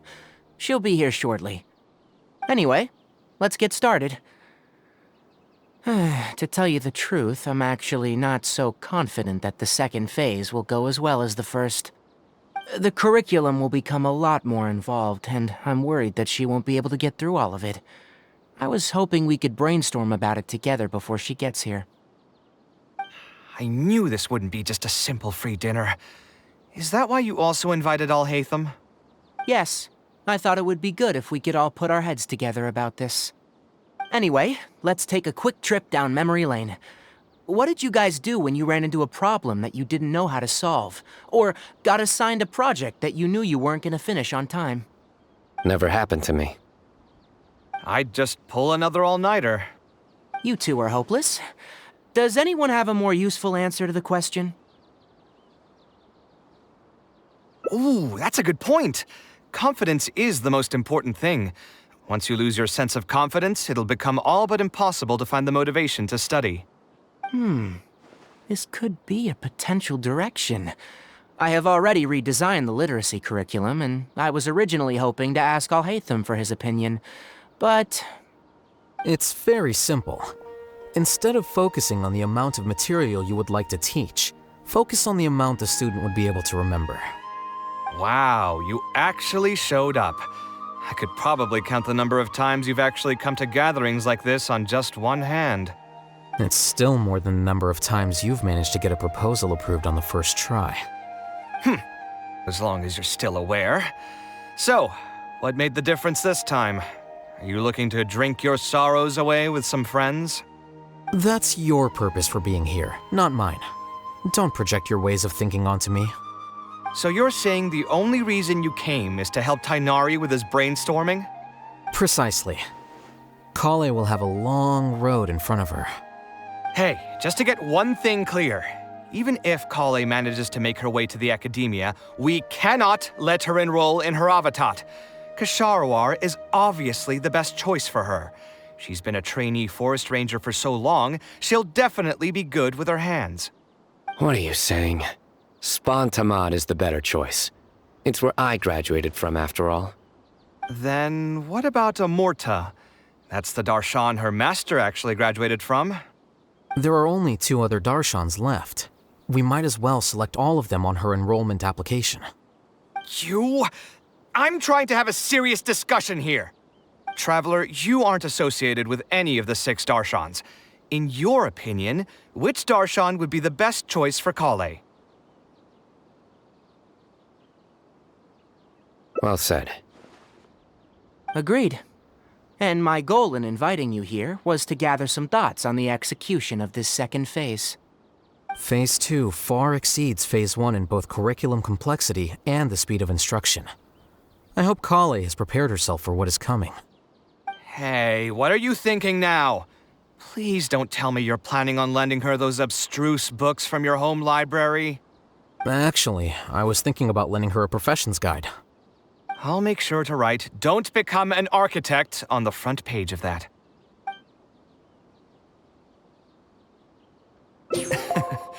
You're right, I can't deny that. Is there another phase after Phase 2? What's the ultimate goal of all of this? Are we trying to prepare her for a job in the academia? We don't need to think that far ahead. Hold that thought, though. I think my vegetables are done.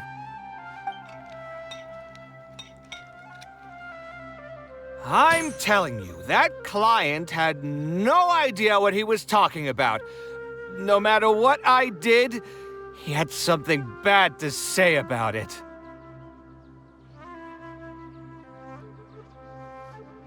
Have you considered finding another client? They're all the same. I haven't had a good night's sleep for months now. Who do they think they are, ordering me to alter my design over and over again just because they have some Mora? It's too late now to change careers. You might as well try to find some joy in the pain. Besides, you'll be getting up in the middle of the night to make edits to your own design even when the client doesn't request it. No.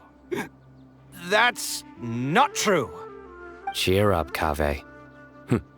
I'll tell you a new joke. We'll save that for the end, Sino. You can keep it to yourself until then. Whatever. I'm not going to use my brain anymore. Let's drink tonight to our heart's content.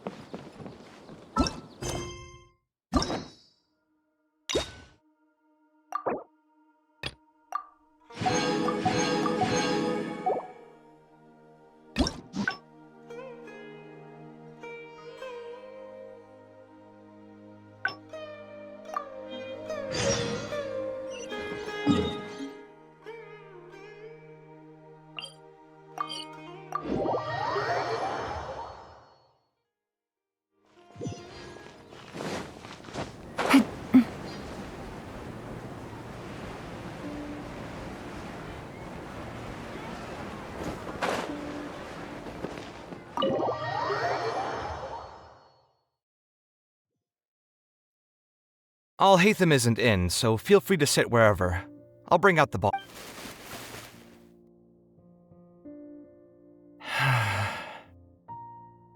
Oh, nothing. I just didn't realize how much time had passed. I'm happy for her. I hope she'll be able to find Anyway, enough about that. Let's see what I packed into this box. What are all these things? Oh, I remember. Obviously, I wouldn't call it anything special now, but I was less than 5 years old when I made this drawing. That's more than 20 years. Now that I've said that out loud, criticism and self-doubt have always been a part of the artistic process. Without criticism, there can be no improvement. It's normal for me to question my abilities from time to time. I admit that I may have spent a little too long questioning myself this time around, but as you know, the heart tends to dwell on whatever it pleases. Anyway, never mind. The more I talk about it, the less confident I feel. Let's see what else we have in the box. Ah, my building blocks! It's been years since I've last seen these. When I was a kid, I used to stack them super high, and could even stabilize the tower to keep it from tumbling over. Oh, and this blueprint. I made it by copying my mother's sketch, and the aspect ratio was horrendous. It's still technically the first blueprint I made myself, though. I was super proud of myself when I finished it, and put it in the same pile as my mother's sketches, hoping she'd notice and compliment me for my good work. Unfortunately, my mother didn't realize that I had put it there. When she had a meeting with a client the next day, she handed my blueprint to him by mistake. The client was completely confused by this new blueprint, but apparently he felt too tongue-tied to question such a famous architect. It was only a few days later that he finally gathered up the courage to pay my mother a visit. He asked, "The door in this blueprint is even taller than the roof. Is this supposed to be part of the design?" My mother took me with her to personally apologize. She didn't scold me about it. Let's see, is there anything else left in this box? Huh. What was this again?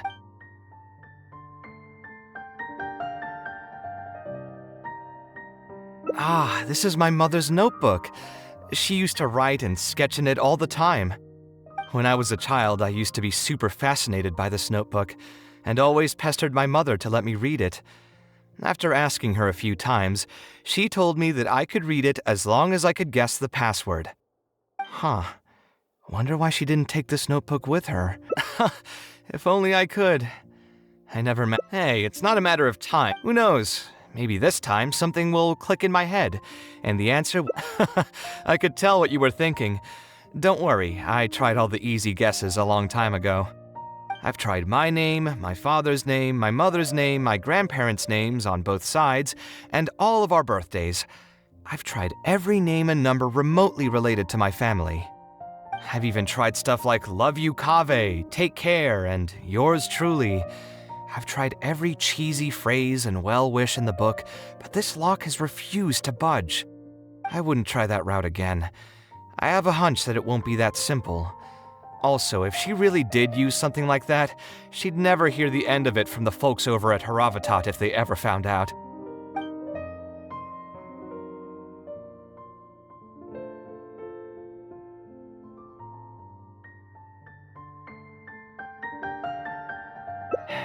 Yeah, you're right. Although I was hoping to find some words of wisdom from my mother, if I stop and think about it, her words may not be the advice that I need to hear right at this moment. Everyone's life journey is different. Traveler, you've visited many lands and met many people, so I'm sure you've run into situations where some advice wasn't exactly suitable for the situation at hand. Ah, I just got an idea though. If I want to rekindle the creative passion that I had before, instead of trying to unlock an old notebook, why don't I take a walk around the parts of town that had changed my life? What do you think? I'm glad you agree. Then let's start by taking a quick stroll around the academia.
Of all the places in the academia, I remember this one most. When my studies got busy, I used to pull all-nighters here trying to finish my blueprints.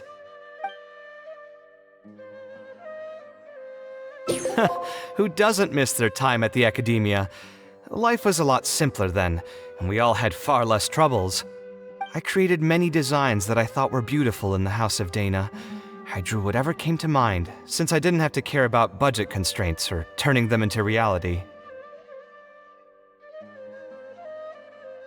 If I had to give a reason, it'd probably be because I like the ambiance here.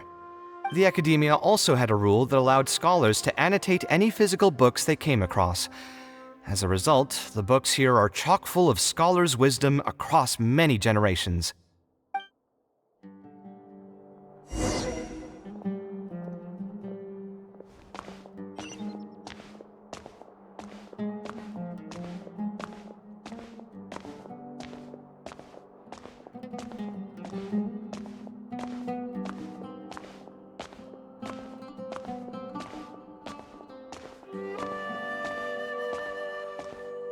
Oh, here, this is a great example. This book, History of Ancient Sumeru Architecture, contains some analysis that I did many years ago. Huh? Why is Alhatham's handwriting also in here? When did he ever read this book? I guess it's probably from when we worked on that research project together. Anyway, he probably never cared to tell you this, but the House of Dana is where Alhatham and I first met. I came here to do my homework, and saw him sitting by himself next to that row of bookshelves. A group of Haravatat scholars were chatting near him, but he looked as if he was too lazy to join them. There was a pretty stark difference between him and all the rest of them. It was my fault for feeling bad for him. I thought he must have gotten into some kind of trouble and went over to ask if he needed anything, not realizing that... Not realizing that you were in fact the one in a whole heap of trouble?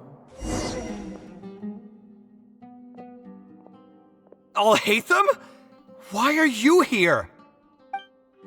The House of Dana is a public space. Anyone can come here, no? But shouldn't you be at the records room at this hour? You're not here to watch me make a fool of myself, are you? You think I would derive amusement from watching you fall into depression over your life's various troubles? If that's the case, then I suppose I must have been entertaining myself for years. I came here to pick up a few files. If your voice hadn't managed to get through my soundproof earpieces, I probably wouldn't have noticed you. All right, I admit I was probably overreacting just now. Probably not when he's right here with us. As his senior, I shouldn't try to tarnish his reputation. There was nothing embarrassing or shameful about it. When I was still a student at the academia, I once collaborated with Kaveh on a research project. A collaboration is usually beneficial for all parties, but due to issues with our personalities, we ended up going our separate ways before completing the project. We had a number of differences, and they remain unresolved even today. But there's no point going into that right now. The more important question is, why are you at the House of Dana? As a senior scholar, isn't it my responsibility to offer my friend a quick tour and explanation of the academia's architecture? I see. Then let me guess. Your next stop will be the pavilions around Razan Garden? Our famed architect sure loves showing off that corner to all his friends. Oh, and Kaveh, a lot of the books you annotated have been moved to the innermost section of that bookshelf over there.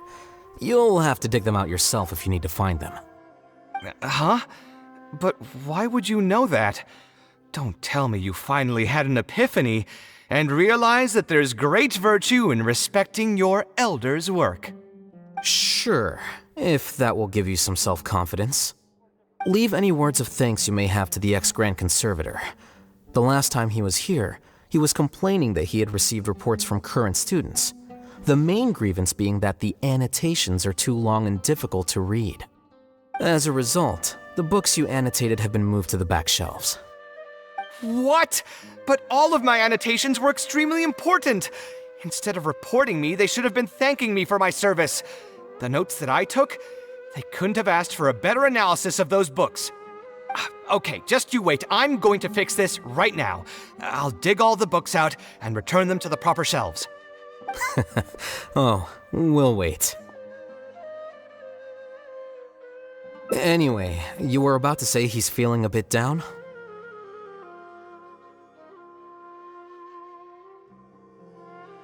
Put through the ringer. What an interesting phrase. I assume he used those exact words himself. He probably did suffer quite a bit, that's true. He always spends a lot of time editing his proposals, with the goal of satisfying as many of the client's preferences as possible. But the satisfaction of one client will not translate to general satisfaction with his work. Many problems in life can only be solved by a fundamental change of attitude.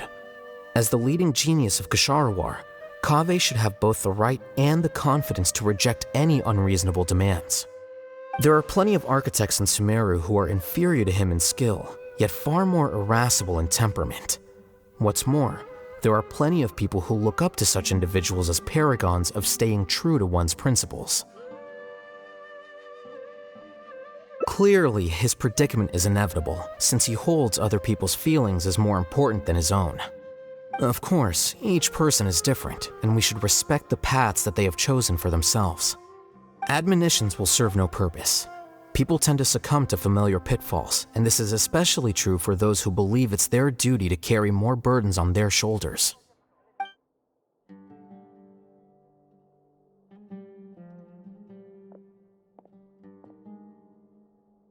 Looks like you were having an enjoyable chat while I was gone.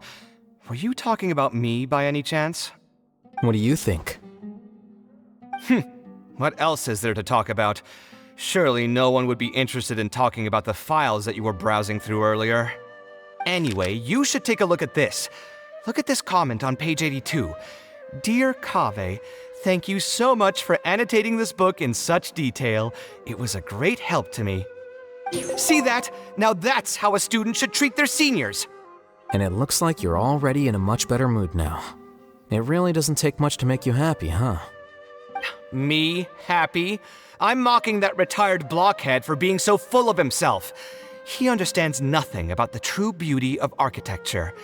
When I can find some time, I'll have a serious talk with him about making sure these books are put where they belong. Why don't you just move all the books yourself? It's not like he hasn't cursed you out before. What was that nickname he gave you while you were in the academia? The Urchin of Kshahrewar?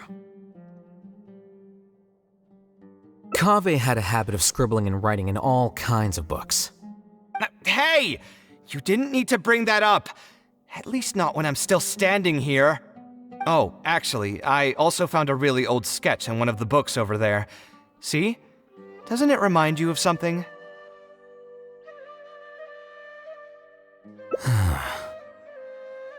Huh? Don't tell me even you don't get it. Don't ask me. This is the time you specifically put aside to brag about yourself. Feel free to hoard all the spotlight you want. You... In that case, allow me to explain. Although this sketch is a little abstract, you can plainly see from the road plans that this was an original concept for the expansion of Port Ormos. We can also plainly see that the designer was a huge fan of this project. It's the project he loves to talk about the most, second to the Palace of Alcazarzaray. If I don't keep bringing up the neat projects that I've done, how would anyone know that I was the one who did them in the first place? There shouldn't be any complaints about Port Ormos. If I remember correctly, the construction process was very smooth, everything was made ready ahead of time, and there were very few safety concerns. There are indeed no records of any complaints about this project. A most impressive achievement. See? What did I tell you? Come on, let's take a stroll through Port Ormos next. I'll tell you all about the designs I made for the place.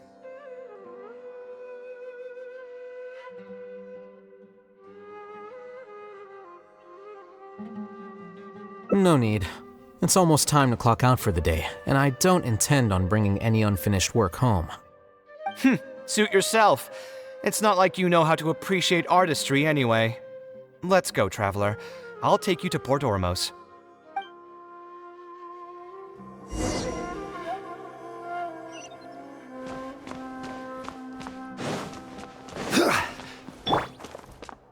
The wind knows me.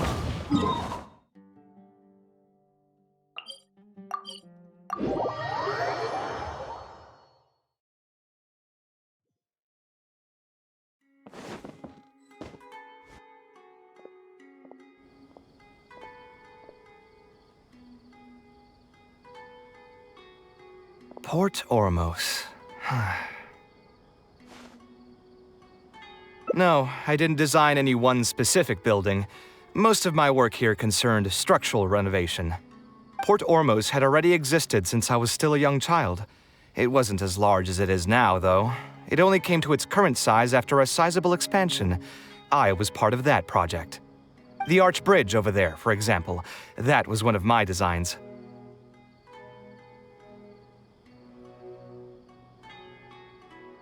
When I was first tasked with the project, I decided to reference the growth patterns of nearby trees to split Port Ormos into 2 levels. My goal was to improve the overall utilization of space. We ran into a lot of issues during construction, but thankfully, we were still able to achieve the original vision. Residents can now behold all the ships entering and leaving the harbor from the vantage point of the bridge, while visitors can recognize the site of Port Ormos from a long ways away. I was still young and new to the trade back then. I could hardly believe that an idea in my head could become reality and remain in the world for many years to come. The true cornerstone of the creative process. The point about the design that will be ultimately used to judge its true worth. It was the first time that it became crystal clear in my mind. Once built, a building will continue to stand. Countless people will see it, and countless more will step inside it. Its final worth, whether it's good or bad, will be assessed by the countless generations of people that interact with the building during their lives. You think so? I'm glad to hear that. But even with this project, I still had one small regret. My budget was tight, and I was unable to use the higher quality timber I had originally intended for the design. I knew that some concessions on aesthetics would be needed as soon as I agreed to a proposal that prioritized the practical functions of the project. Us creative types know better than anyone that most projects cannot be completed without a few regrets. Even the Palace of Alcazarzare was not perfect. Yeah, you're right. I should learn to look toward future opportunities and believe that any regrets I have can be overcome in time. We've spent long enough here. There's still one last place I want to go, but it's a little far. Would you be interested in a quick trip to the desert? Great. Most of my projects over the last few years have had something to do with the desert, partially because there's a special place there that I often visit. This is a rare opportunity, so why don't you come along and see it for yourself? If you ever feel down, maybe you'll be able to go there and feel better too.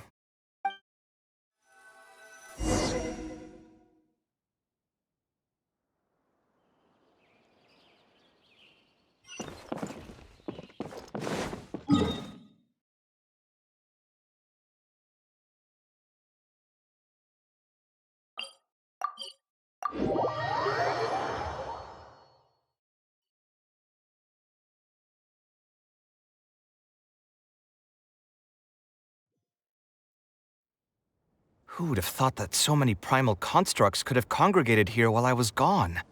We won't be able to sit and talk peacefully with these guys around. Let's clear the area.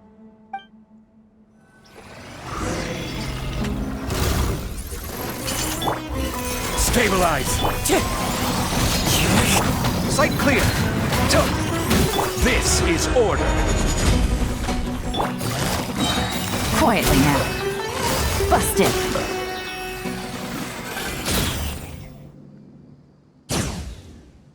Isn't this place great? I often come here to clear my mind when I'm dealing with a difficult situation. You know what I mean. Everyone finds themselves in frustrating situations once in a while. Just take me as an example. My family life got shaken up quite a bit when I was young.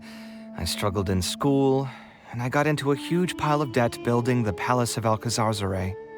Although Alhaitham thinks that it's because of my personality that I continue to live in the shadow of the past, I think it's also just a part of life. Plus, if I look back, I've honestly had my fair share of good luck as well. You could probably say I've followed in the path of my mother. Like her, I've gained a name for myself as an architect, built something that's seen as my magnum opus, and found many projects that others have entrusted to me to finish. Life is too boring when you live with no enthusiasm and passion. Only those who believe in the inherent meaning of it can capture the small nuances of everyday life and turn them into inspiration for beautiful designs. Of course, I will concede that loving something also means taking it to heart. So to an extent, caring is also a source of pain. If I didn't love my work, I wouldn't be so torn up about it all the time. But still, isn't this place beautiful? Despite the erosion from the winds and changing seasons, you can still perceive its past beauty and glory.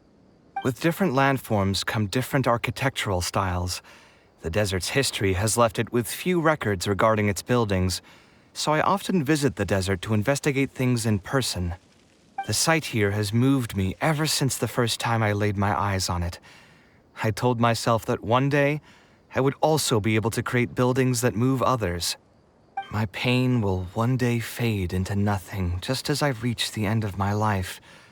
But buildings are different. They are far more valuable than most materialistic things, and far more durable than human flesh. As long as there remain souls in the world who can decipher the meaning behind them, they will also have acknowledged me across the vast stream of time. If you were to ask me what art is, that would be my answer. You think so? But I feel I've always been like this. Remember that question I brought up before? The one about whether I should see art as a divine gift of inspiration from the gods, or as a product of my own existential struggle. I still haven't found an answer to that yet. But if art wasn't inherently paradoxical and enigmatic, then people probably wouldn't be drawn to it. Those who pursue art will be unable to avoid the pain that it naturally brings. Will often be floating on cloud 9 one second and sinking in a mire the next. I'll try gathering my thoughts again once I've found a way to define art in the first place. In any case, thank you so much for listening to everything I had to say.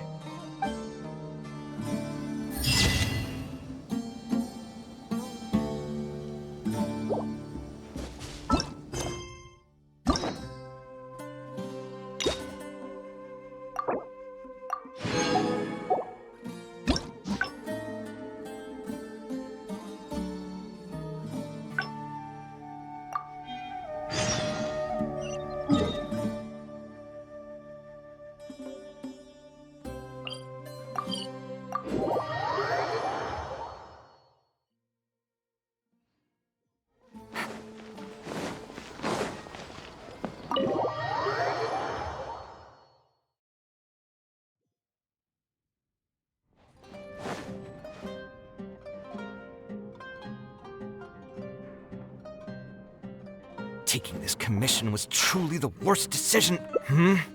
Oh, hey. Actually, while we're on that, what are you doing here at the tavern? Don't listen to anyone who says that drinking is an and stress is just an inescapable part of being a working adult. Boss, I'll have a glass of wine. Same as last time. Do you want something too? I'll put it on my tab. Wine in a glass. I know you're already keeping a secret from me, but if you could add this one to the list as well, I'd really appreciate it. Arguing with a client is not a good look for me. If word gets out, other potential clients might be afraid to work with me. That guy, though, what was he even going on about? All those... Another glass, please. You've got it, sir. It really is but perhaps I would spend a lot of time altering. I suppose, though, all of this makes for a real paradox. One that particularly crops up in my work, too. Here's your drink. How are you already spouting nonsense after just one glass? Your tolerance is usually much better than that. Boss, what do you The meaning of art? Really, my friend, who in Sumeru understands art better than you? Anyway, I don't know about— What do you think? Exactly. So our thoughts on the meaning of art are rather similar. In Sumeru, and especially Sumeru of the past, the arts are not a popular discussion topic. Trying to talk about the arts is basically the key to killing any conversation. It's too bad that I'm not in my best form today. Otherwise, we could have talked about this for a little longer.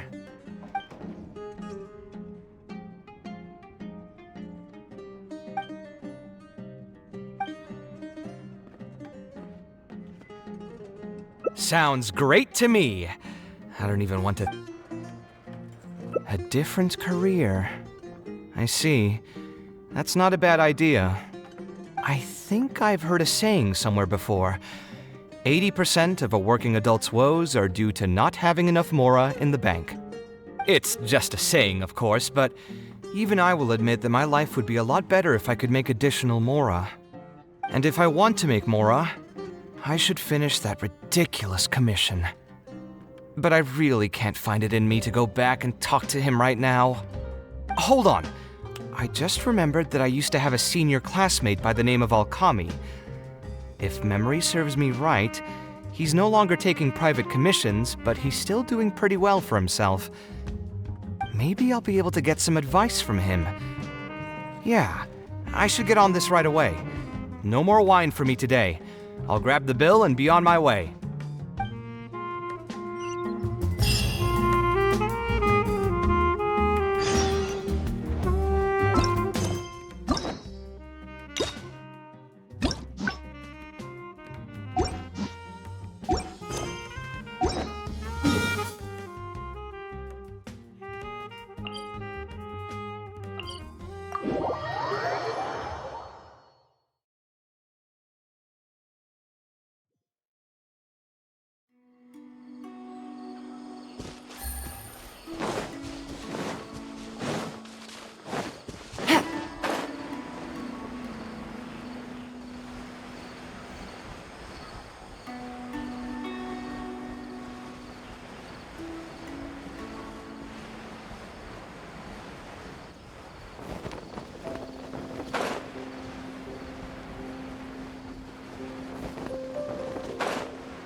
Ah, Kaveh, it's you!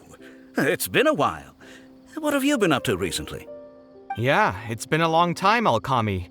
Things haven't changed much for me. I'm still taking private commissions for all kinds of projects. I heard that you were the genius behind the Palace of Alcazar. I bet you're all set for Mora after a project of that size. Well, it's hard to make a profit from every project, you know? Hard to make a profit? You've got to be joking. I've never met an architect who didn't make a profit from a project. Unless the client fled before they paid the commission fee in full. But that doesn't sound right either. Doesn't Dory have a pretty decent reputation in our local business circles? I don't think she's ever been involved in any kind of big scandal.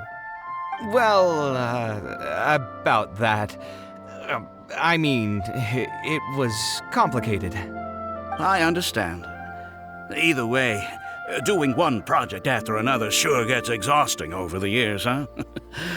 I've been there, so I can feel your pain. I mean, I obviously never had your reputation to live up to. That must have been stressful. But I'm sure we've faced all the same problems. Trying to keep your client in a good mood while you're trying to stop them from micromanaging things they don't know the first thing about. I don't miss it. Thankfully, that's all behind me now. Not exactly. My work is still closely related to architecture. Judging from the look on your face, you're still strapped for Mora. That's quite unfortunate. You're the most artistically gifted graduate the Ksharawar Darshan has seen in decades. But it looks like you still have a lot to learn in terms of making Mora. With that said, us Ksharawar grads should still look out for each other. What if I told you about an idea that'll absolve you of all your Mora troubles going forward? Are you serious? But something like that has got to be some kind of top-level business secret. Are you sure you can just share something like that with me? Besides, I don't want to just take something like that without offering anything in return. I still have a little Mora. Or is there something that I can help you with? Oh, you're too kind.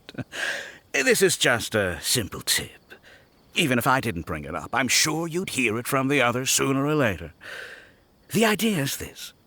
I recently opened up a training center with the goal of educating people in architecture design. Compared to the classes taught by those old fossils at the academia, my classes are more condensed and streamlined and will allow people to quickly get their foot in the door. Unlike the academia, I won't turn down anyone who's interested, rich or poor. As long as someone wishes to learn more about architecture, I'll accept them into my training center. It just so happens that I'm still looking for a few more instructors. So, what do you say? Interested in coming over to give a few lectures? Regardless of the pay, I can already guarantee that it'll be far more comfortable than working on random people's private commissions. Ah, so you want me to join you as an instructor? That does sound like something I'd be able to do. It sounds like a pretty stable job, too. What do you think, Traveler?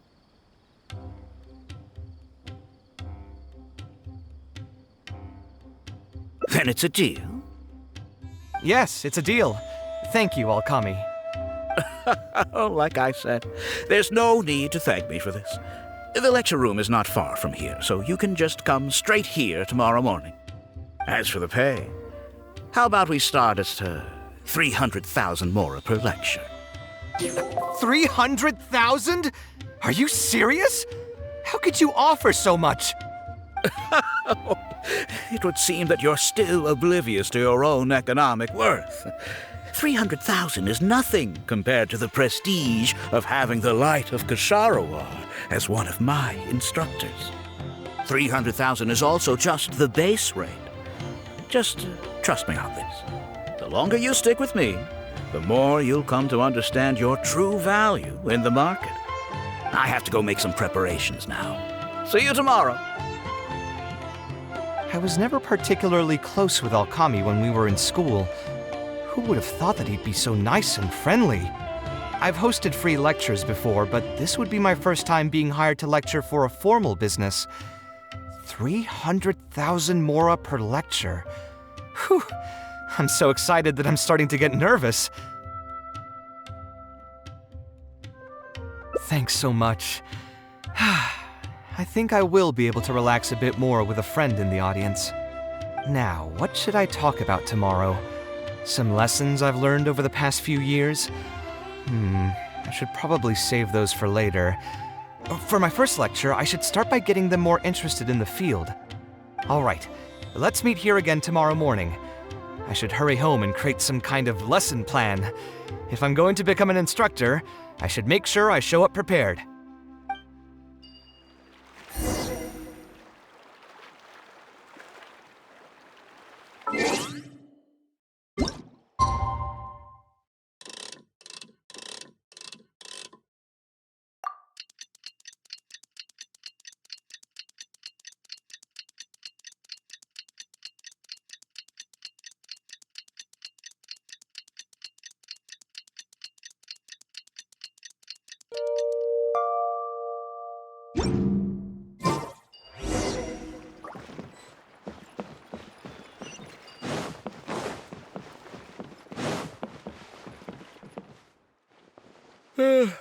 Oh, I didn't expect you two to get here so early.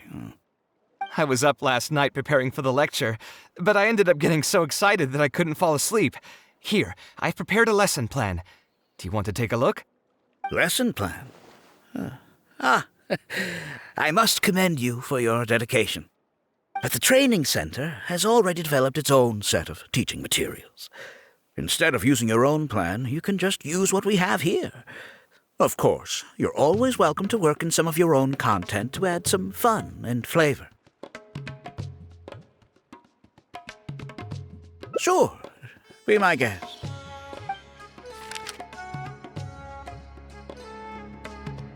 It's almost time for the lecture to start. Feel free to head in and start the class whenever you're ready. Huh. So you've already developed your own set of teaching materials.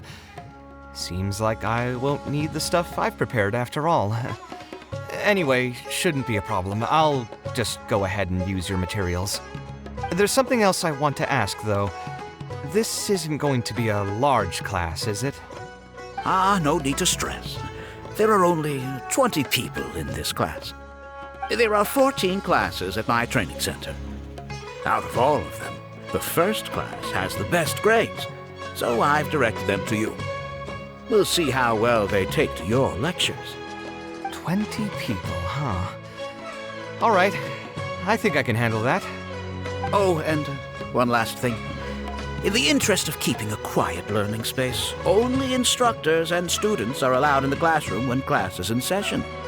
I'm sorry to say this, but your friend will have to wait outside while you teach the class.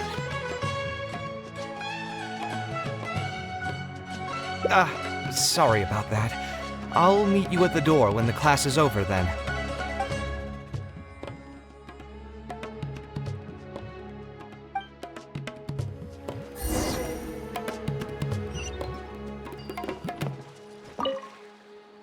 Hey there.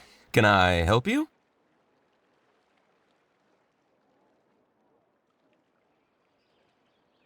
Oh, Alkami? You mean that rich guy who's been making quite the name for himself? Yeah, he commissioned a set of furniture from me a while back. Paid a great deal of mora for it, too. I heard he earned a fortune working as a renowned architect. Now he's opened a training center so others can follow in his footsteps. If the tuition wasn't sky high, I'd enroll my child in a heartbeat. Architecture really sounds like a lucrative profession.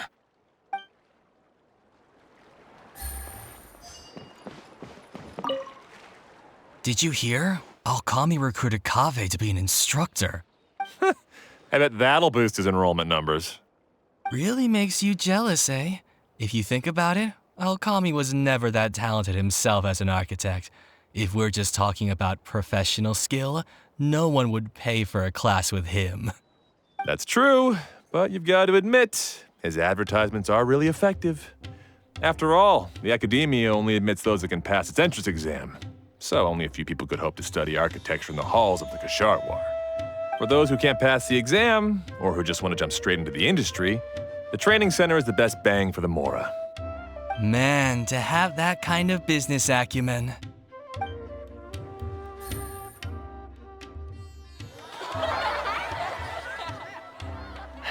All right, everyone. There's no need to be nervous. Class is over, so we can just chat for a bit. I shouldn't have lost my temper during the lecture. Did I scare anybody? No, you weren't scary at all, Mr. Kaveh.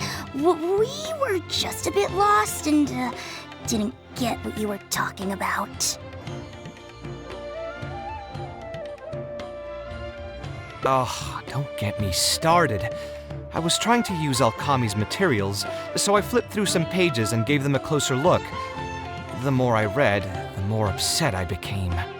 Alkami may fool an amateur, but he can't fool anyone who's active in our profession.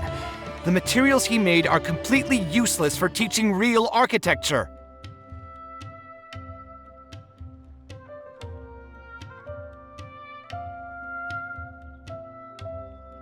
In my opinion, the most important skill of an architect is their ability to craft a design. In other words, they must be able to conceptualize ideas. There are tens of thousands of buildings in the world, as well as a countless number of architectural styles.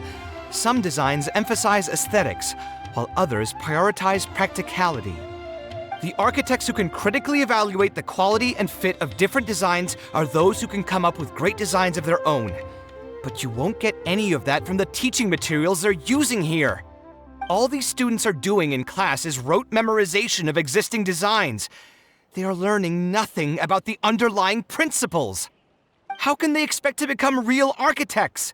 When they're done with this class, all they'll become are dilettantes with a pitiful smattering of architectural knowledge. But, Mr. Kaveh, we didn't really understand anything you said after you threw away the materials either. What's the big deal anyway? It's not like we're looking to make some works of art. We just want to make some Mora. You're studying architecture to make Mora? Yeah! Why else would we be studying here? My biggest dream is to become someone like Mr. Alkami. Once I finally make my fortune in architecture, I'll be able to buy anything I like. Huh. In that case, I'm afraid you'll probably be disappointed. The reality is that the work of an architect is very difficult, and the pay is not lucrative at all. Believe me, I'm a perfect example. But how? Mr. Alkami just told us last night that you made a killing by building the Palace of Alcazarzaray. He also said that as long as we graduate from his class, waves upon waves of people will reach out to us with private commissions, and we can just sit back and wait for Mora to fill up our pockets. It won't be long before I can put these miserable days behind me. Come on. And you all believed everything he said? But Mr. Alkami is really rich, isn't he? You... It's pointless trying to argue this with you right now. You've already filled your heads with pipe dreams. Let's go, traveler. Let's hear about Alkami's true plans from the man himself.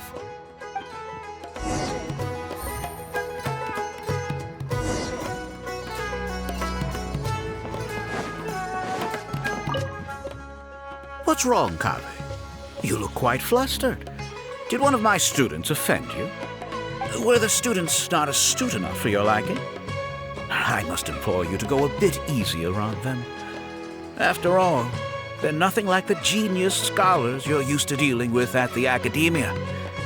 We don't need to strive for perfect understanding. As long as some knowledge has been passed on, that's good enough. Yeah, I'm mad at them. But I'm even more upset that you're scamming people under the guise of teaching them about architecture. The students are all here hoping for a quick way to make money, but we both know that an architect's life is hard and exhausting. Just a little while ago, I was toiling over the 6th draft of a design for a client. If your client is unhappy, you can't break ground, and the longer a project goes, the longer it takes for you to get paid in full. What's worse, if your client disappears in the middle of a project, good luck getting anything from them ever again. You know all of this just as well as I do. Why lie to them? Look, Kaveh, you may be the light of Ksharawar, but like I said, you still have a lot to learn about making Mora. You may deny it all you want, but it's a fact that in today's Sumeru, architecture is a terrible profession. Our clients care very little for the effort we pour into our designs. Instead of appreciating us, they spend all their time nitpicking details and demanding changes, often forcing all kinds of ridiculous ideas onto us. I suppose that's more or less true. Go on.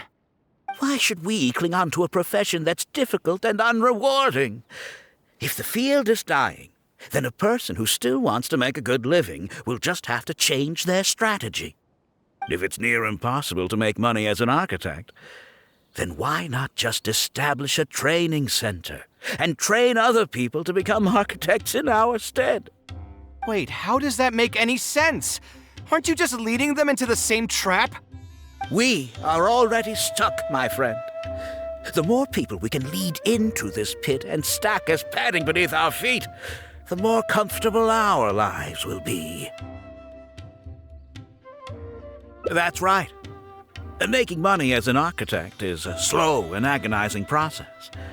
In comparison, earning tuition from a training center is far easier. None of the students will ever know, however. In their eyes, all of my income was earned during my years as an architect. It's easy for them to fall for my promise. After all, everyone wants to live the dream of being the person who can spend millions without batting an eye. The more students I get, the more money I earn. And the more real that dream becomes. And then what? Once they graduate, they'll still find out the truth about architecture and struggle to stay afloat amid all the problems we already talked about. When that happens, your facade will pop like a soap bubble. No one will believe you anymore. Ah, but that's just one way to look at the problem. No two people have the same amount of talent. Even if they fail to strike gold in the future, you can't say that it's my fault and mine alone. Oh, and also, I never actually promised that they would achieve financial freedom as long as they become architects. All I did was nudge them towards that belief. I'm not even scared if they do come back and stir up trouble. My training center has all the required permits and certifications. Even the Dendro Archon herself couldn't find fault in any part of my business. How can you sleep at night knowing that you're doing all this? Tell me, is your heart carved out of brick and stone? I can't believe that I once saw you as a decent human being. I am beyond disappointed in you. And the same goes to you. How many years has it been since you graduated from the academia? If you still can't accept something like this, do you just plan on keeping that worthless naivete of yours until the end of time? Only fools will see art as revered and sacred. In the end, art is just another business. Being successful at running a business is an art form in itself. I urge you to think about what I've said. Offloading your pain onto others is the only way a person can live comfortably in this world. As the light of the Ksharawar, you've accumulated plenty of fame and respect. It's high time that you use those resources to improve the circumstances of your own life. Think it over, Kaveh. I still believe our collaboration could be very fruitful.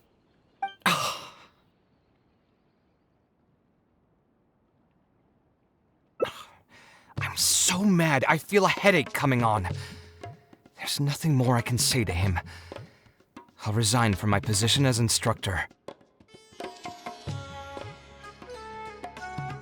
Of course. I'm sure you've realized that as long as I remained at this center, he would be able to use my name to advertise this place. Even if I just sit back and do nothing, others will be deceived and suffer because of me. He is right about one thing, though. These kinds of training centers are everywhere. And even if the academia was to find out about it, it's unlikely that they would take any real action against it. The most that they could accuse him of is false advertising. And even that would be hard to prove. Oh? Did you notice something else?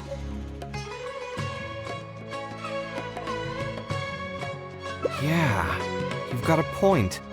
The rate he gave me was 300,000 mora per lecture. That probably came out of the students' tuition. And who knows just how much he's been charging the students for attending his classes. If you're gambling everything on making it rich as an architect, are you really going to have the mora to pay for that kind of tuition? Right. We should hurry. The students didn't believe a word I was telling them. They're still daydreaming about making millions. We're never going to get any information from them again if we let Alkami talk to them first. Let's move now before he's had the chance to react.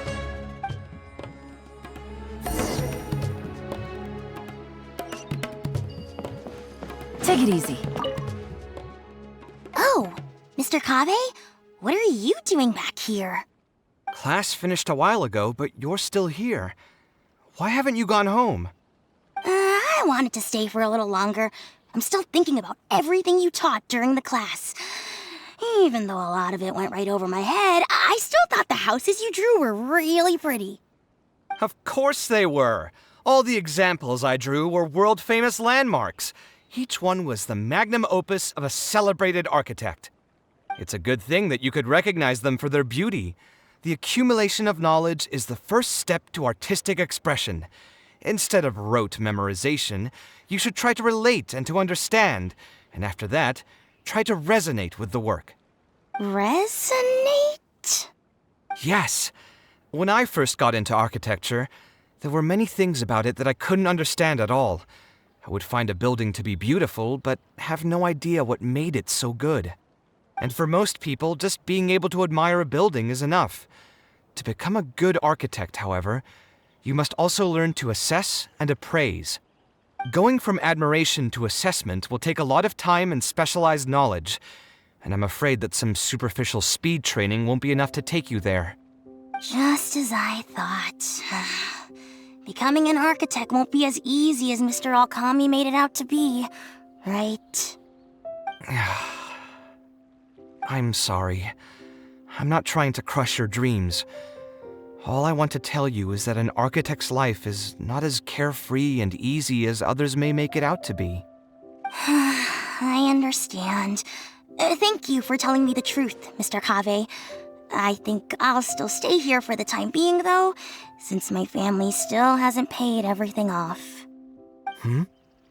Paid off what? Sorry, I can't say anything more. Mr. Alkami made it very clear that anyone who talks about it will be kicked out of the class. Don't listen to him. I am the most famous architect in Sumeru. If he kicks you out, then I'll just take you in instead. Really? Why would I pull your leg? I can see you have some talent, so as long as you get your fundamentals down, you should be able to pass the entrance exam and continue your studies at the academia. Then please keep this a secret for me, Mr. Kaveh. Truth be told, my family is not very well off, so we couldn't really afford the tuition for this class. Mr. Alkami was the one who reached out to my parents. He told them that he knew a merchant by the name of Bahar and that we could get a loan from him. He told all the students that once we graduate, people would come flocking to commission us for projects. If everything went well, we'd be able to pay off everything in just a few years, and all the more we make after that would be ours. How much did your family borrow from this merchant? I think it was several million mora. And what was the interest rate? I'm not really sure. My parents were the ones who signed the contract. All I know is that the stack of papers was as thick as a slab of rock.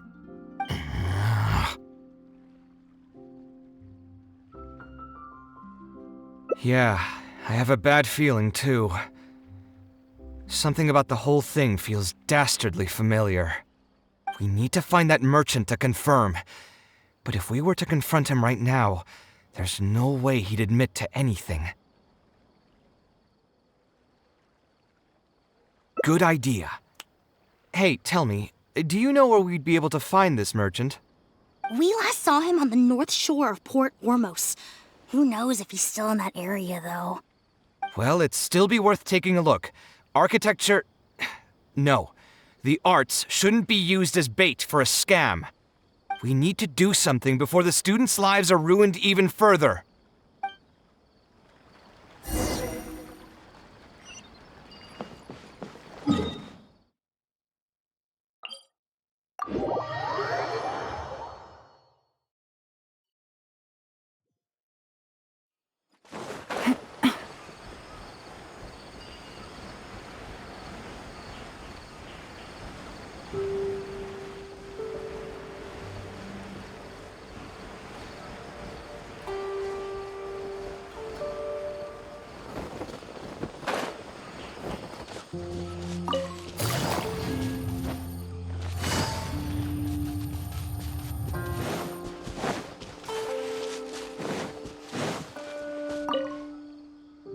Oh, I don't think I've ever seen you guys before.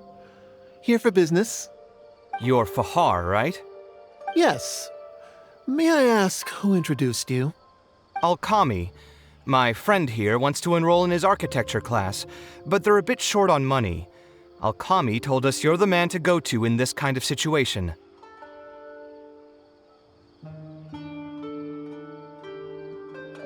Oh, sounds like his business is booming. How much do you need? Let me see. I'd say around 3 million mora. Oof. You call that a bit short on money? Anyway, since you're here because of Alchemy, I can work things out for you. Make sure you sign the contract, though. Lots of people are borrowing money from me nowadays.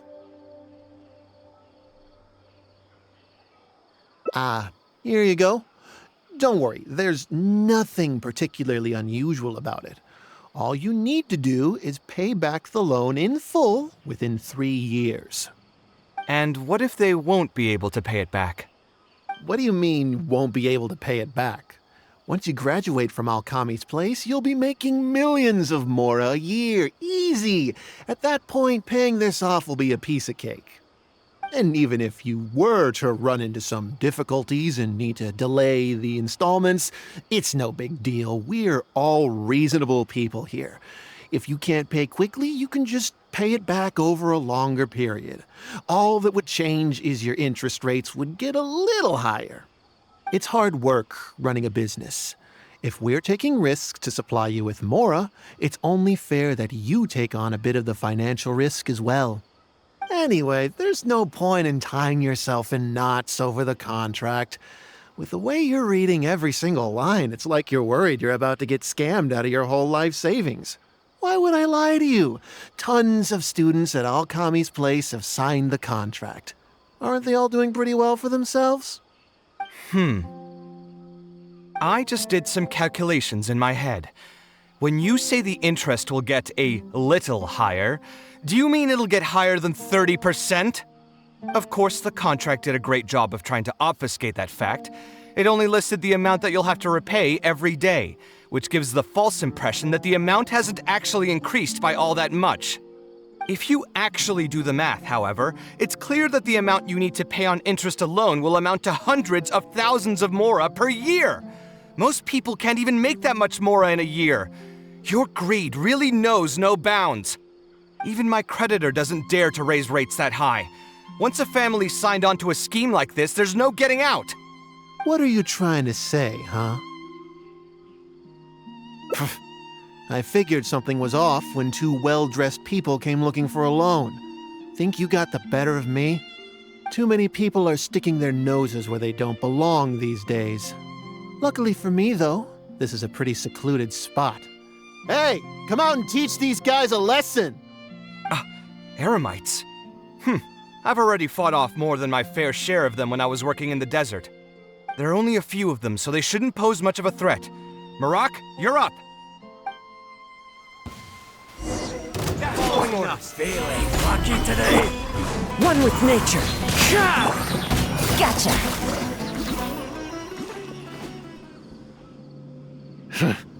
Who are you and what do you want? I don't think we've done anything to hurt or offend you, so why go this far to destroy my livelihood? Debt has the power to upend your whole life. I know very well just how miserable living in debt can be. But my debts are the culmination of many different factors, and my interest rate is still somewhat reasonable. As long as I continue to work with my situation in mind, my debts will eventually be paid off. But these students are different. They have neither the mental preparation nor the financial resources to pay back a debt like this. You sold the dreams of becoming an architect to the students as bait, urging them to take on insurmountable amounts of debt to satisfy your greed. Ha! Everyone knows there's no such thing as a free lunch. It's their own fault for falling into the trap. And if we're going to talk about greed, aren't those students the ones who are blinded by it? They completely ignore the risk that's right there in front of them. Ha! And here comes the silver tongue. Surely you use that to reel in the students as well. Even now, many of them are still hopelessly dreaming of striking gold after they graduate. People grow by learning from their mistakes. I hope this will be a valuable lesson to them. Let's head back to the academia and turn this guy over to the Matra. They should be able to link him with Alchemy's business.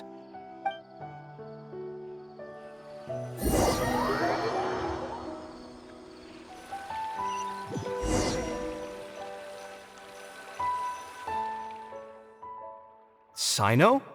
Didn't think I would run into you here. My vacation just ended not too long ago, so I'm going over some cases at the academia. Who's this?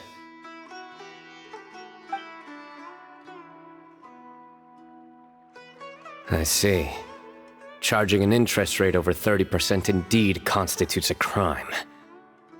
As it is highly likely that Alkami is also benefiting from this scheme, the Matra will open an investigation on him as well.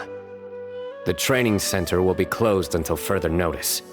Any funds we manage to recover from the suspects will be returned to the students. It's unclear how much we'll be able to get back, however, given their extravagant spending. That should still be enough. Once the students realize the error of their ways, they won't fall so easily for such traps in the future. Anyway, thank you for your help. I hope this won't be too much trouble for you. It's no trouble. Just another day at work. How did you two get tangled up in this anyway? Did you accept any mora from him? He promised to pay me 300,000 mora per lecture, but I resigned as soon as I finished the first session. I didn't take a single coin. Ah, that's good. What do you mean, that's good? Would you have taken me into custody as well if I had actually accepted any mora? I wouldn't have gone that far. But, had he insisted that you were also an active participant in his schemes, under our rules, we would have been required to open an investigation on you as well. Either way, though, I believe you are innocent in all of this. Had you actually been all right with making money through less than noble means, your life wouldn't be the mess it currently is. Hey, what was that? What do you mean my life is a mess? Never mind. Your life is fine. You're just messing with me now, aren't you? Let's get back to business. If Alkami's case can be successfully resolved, you'll be eligible for a monetary reward from the academia. Don't forget to pick it up after the fact. Huh. I didn't even know there was such a thing. I never would have guessed. What I'm trying to say is that we didn't report Alkami because we thought we could make some more off of it. The reward will be given regardless of your personal motivations. It was implemented with the intent of encouraging people to supply tips to the Matra. Fine. Is there anything else? I want to go back to the training center one more time and talk to some of the kids. Sure, but you should wait until tomorrow. My subordinates will shut down the center today, and summon the students to gather information on the total amount of mora they've lost in the scam. All right, then I'll stay out of their way. I can talk to the kids tomorrow. I have a few other things to take care of, so I'll be off for now. If you want to follow up on this case, just come find me again. Or ask one of the Matra. That should finally be the end of that. Oh, who would have thought it would turn out like this? All I wanted was to find a new gig and earn some mora. To think Alkami would sink this low, it still makes me really upset. Still, I think I feel a little better now than when you found me back at the tavern. It's a little ironic, but you could say it's because I've realized that there are many circumstances in the world that are even worse than my own. Now that I've seen such things firsthand, I suppose I've earned a new sense of appreciation for my life. How should I put it? I'm pretty stubborn when it comes to my profession, so I often argue with my clients. The arguments are usually extremely frustrating, and every once in a while I'd wonder if I only became an architect because fate wanted me to pay for some sins I'd committed in a previous life. Alkami's suggestion would have allowed me to quit my life as an architect and earn money solely from my reputation. But now that I've experienced that for myself, I can confidently say that I'd never want to do it again. Every scholar has their own sense of pride and a line that they don't like to cross. Of course, when faced with the vicissitudes of life, some will surrender these things to seek a more comfortable life. I can understand that. Just speaking for myself, though, I don't think that's something I'd ever be able to do. The voice in my heart would just keep repeating one thing. The moment I turn away from my dreams would be the moment my career ends. If I stopped devoting everything to my creative activities, I'd be able to lead a more comfortable life, But at the same time, my sense of intuition and understanding for the arts would also begin to degrade. At that point, any materialistic ease I may have gained in life would just become another form of torment. In comparison, my current life comes with its share of difficulties, but at least I'd never have to deal with that kind of existential reckoning. I appreciate it. You may call me conceited for this, but I would also like to think I'm talented enough to be able to lead a decent life without compromising my pride. It's certainly not easy, but I want to keep at it. My thanks again for being such a great help throughout all of this. I'm planning to pay another visit to those kids tomorrow. Want to come with me?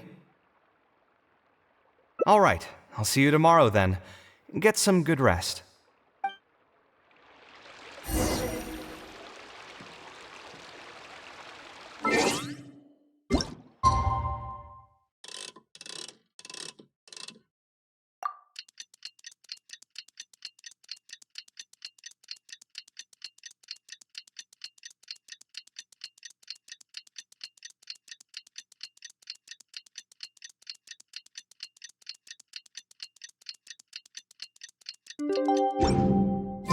Navigating the world is a whole lot easier with a few different identities to choose.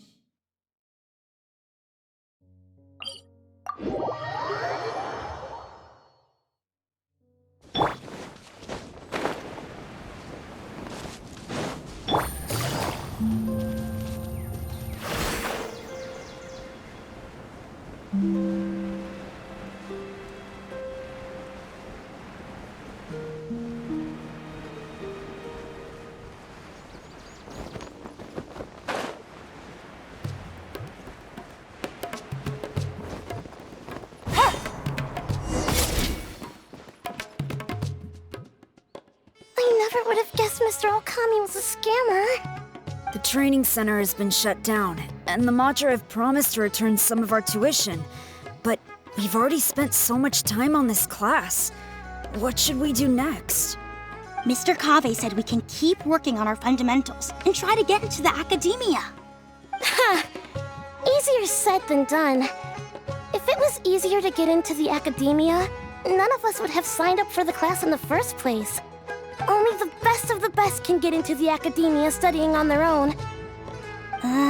Mr. Kaveh might be willing to teach us. Why? What reason does he have to stick around? So, you're the only ones that showed up today, huh? Huh? Kaveh's here! Now, that's Mr. Kaveh to you. I'm here as your instructor, so let's keep things a little more proper. I'll keep instructing you for a while longer. You can pass on the message to the other students. As long as someone wants to come, they can join the class. Oh, also, I'm usually pretty busy, so I'll only be able to teach architecture fundamentals on my days off. Another disclaimer, I can't promise that you'll all be able to understand everything I'm going to teach. Architecture is not an easy profession. Aesthetics aside, even the basics of safe design can already be a handful for most people. If you want to design safe buildings, you'll have to go through a systematic study of structural engineering. And just as a heads up, all of this will be a huge step up from the superficial stuff you were learning before. It'll take both talent and perseverance to get through the course. I don't want to hear anyone say that I didn't warn you. We'll try our best. It seems some of you are really serious about this after all. All right, everyone, pack your stuff up. No need to prepare much for today's class. We're going to go on a quick field trip. You'll know once we get there. Come on, let's get going. We'll be off once everyone's grabbed their pencils and sketch pads.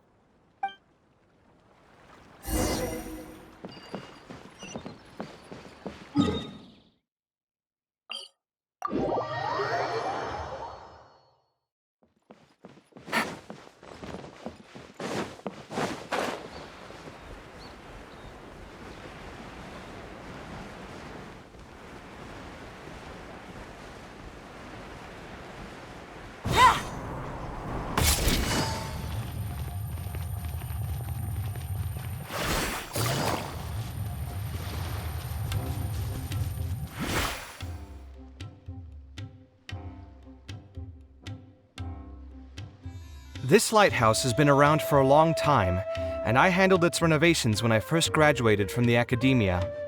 The point of today is not so much about the lighthouse as a building, however. I just want you to take a look at it and do a bit of self-reflection. If you were tasked today with designing a building, how would you want it to look like? Don't think about how you'd actually go about building it for now. Just put your ideas to paper and draw the prettiest building that comes to your mind. So, it can be, any kind of building? Yep, as long as you think it'd look good. It doesn't even necessarily have to be a building. If you want, you can draw trees, the ocean, or even a garden area. Draw whatever you'd like. In my experience, it's best to approach the study of architecture from a point of personal interest, rather than for the sake of a career. Both the study and practice of architectural design are extremely difficult. A person who's forced to work on projects that they don't resonate with will only struggle and suffer. So at least for today, I hope the students will be able to create something that they enjoy. There's no need to think about it too hard. They'll have plenty of time in the future to revisit the design and make changes. What do you think? Want to try your hand at it as well? Don't forget that this is a free class from Mr. Kaveh, the Light of the Kshahrewar. On a normal day, this would cost you 300,000 mora.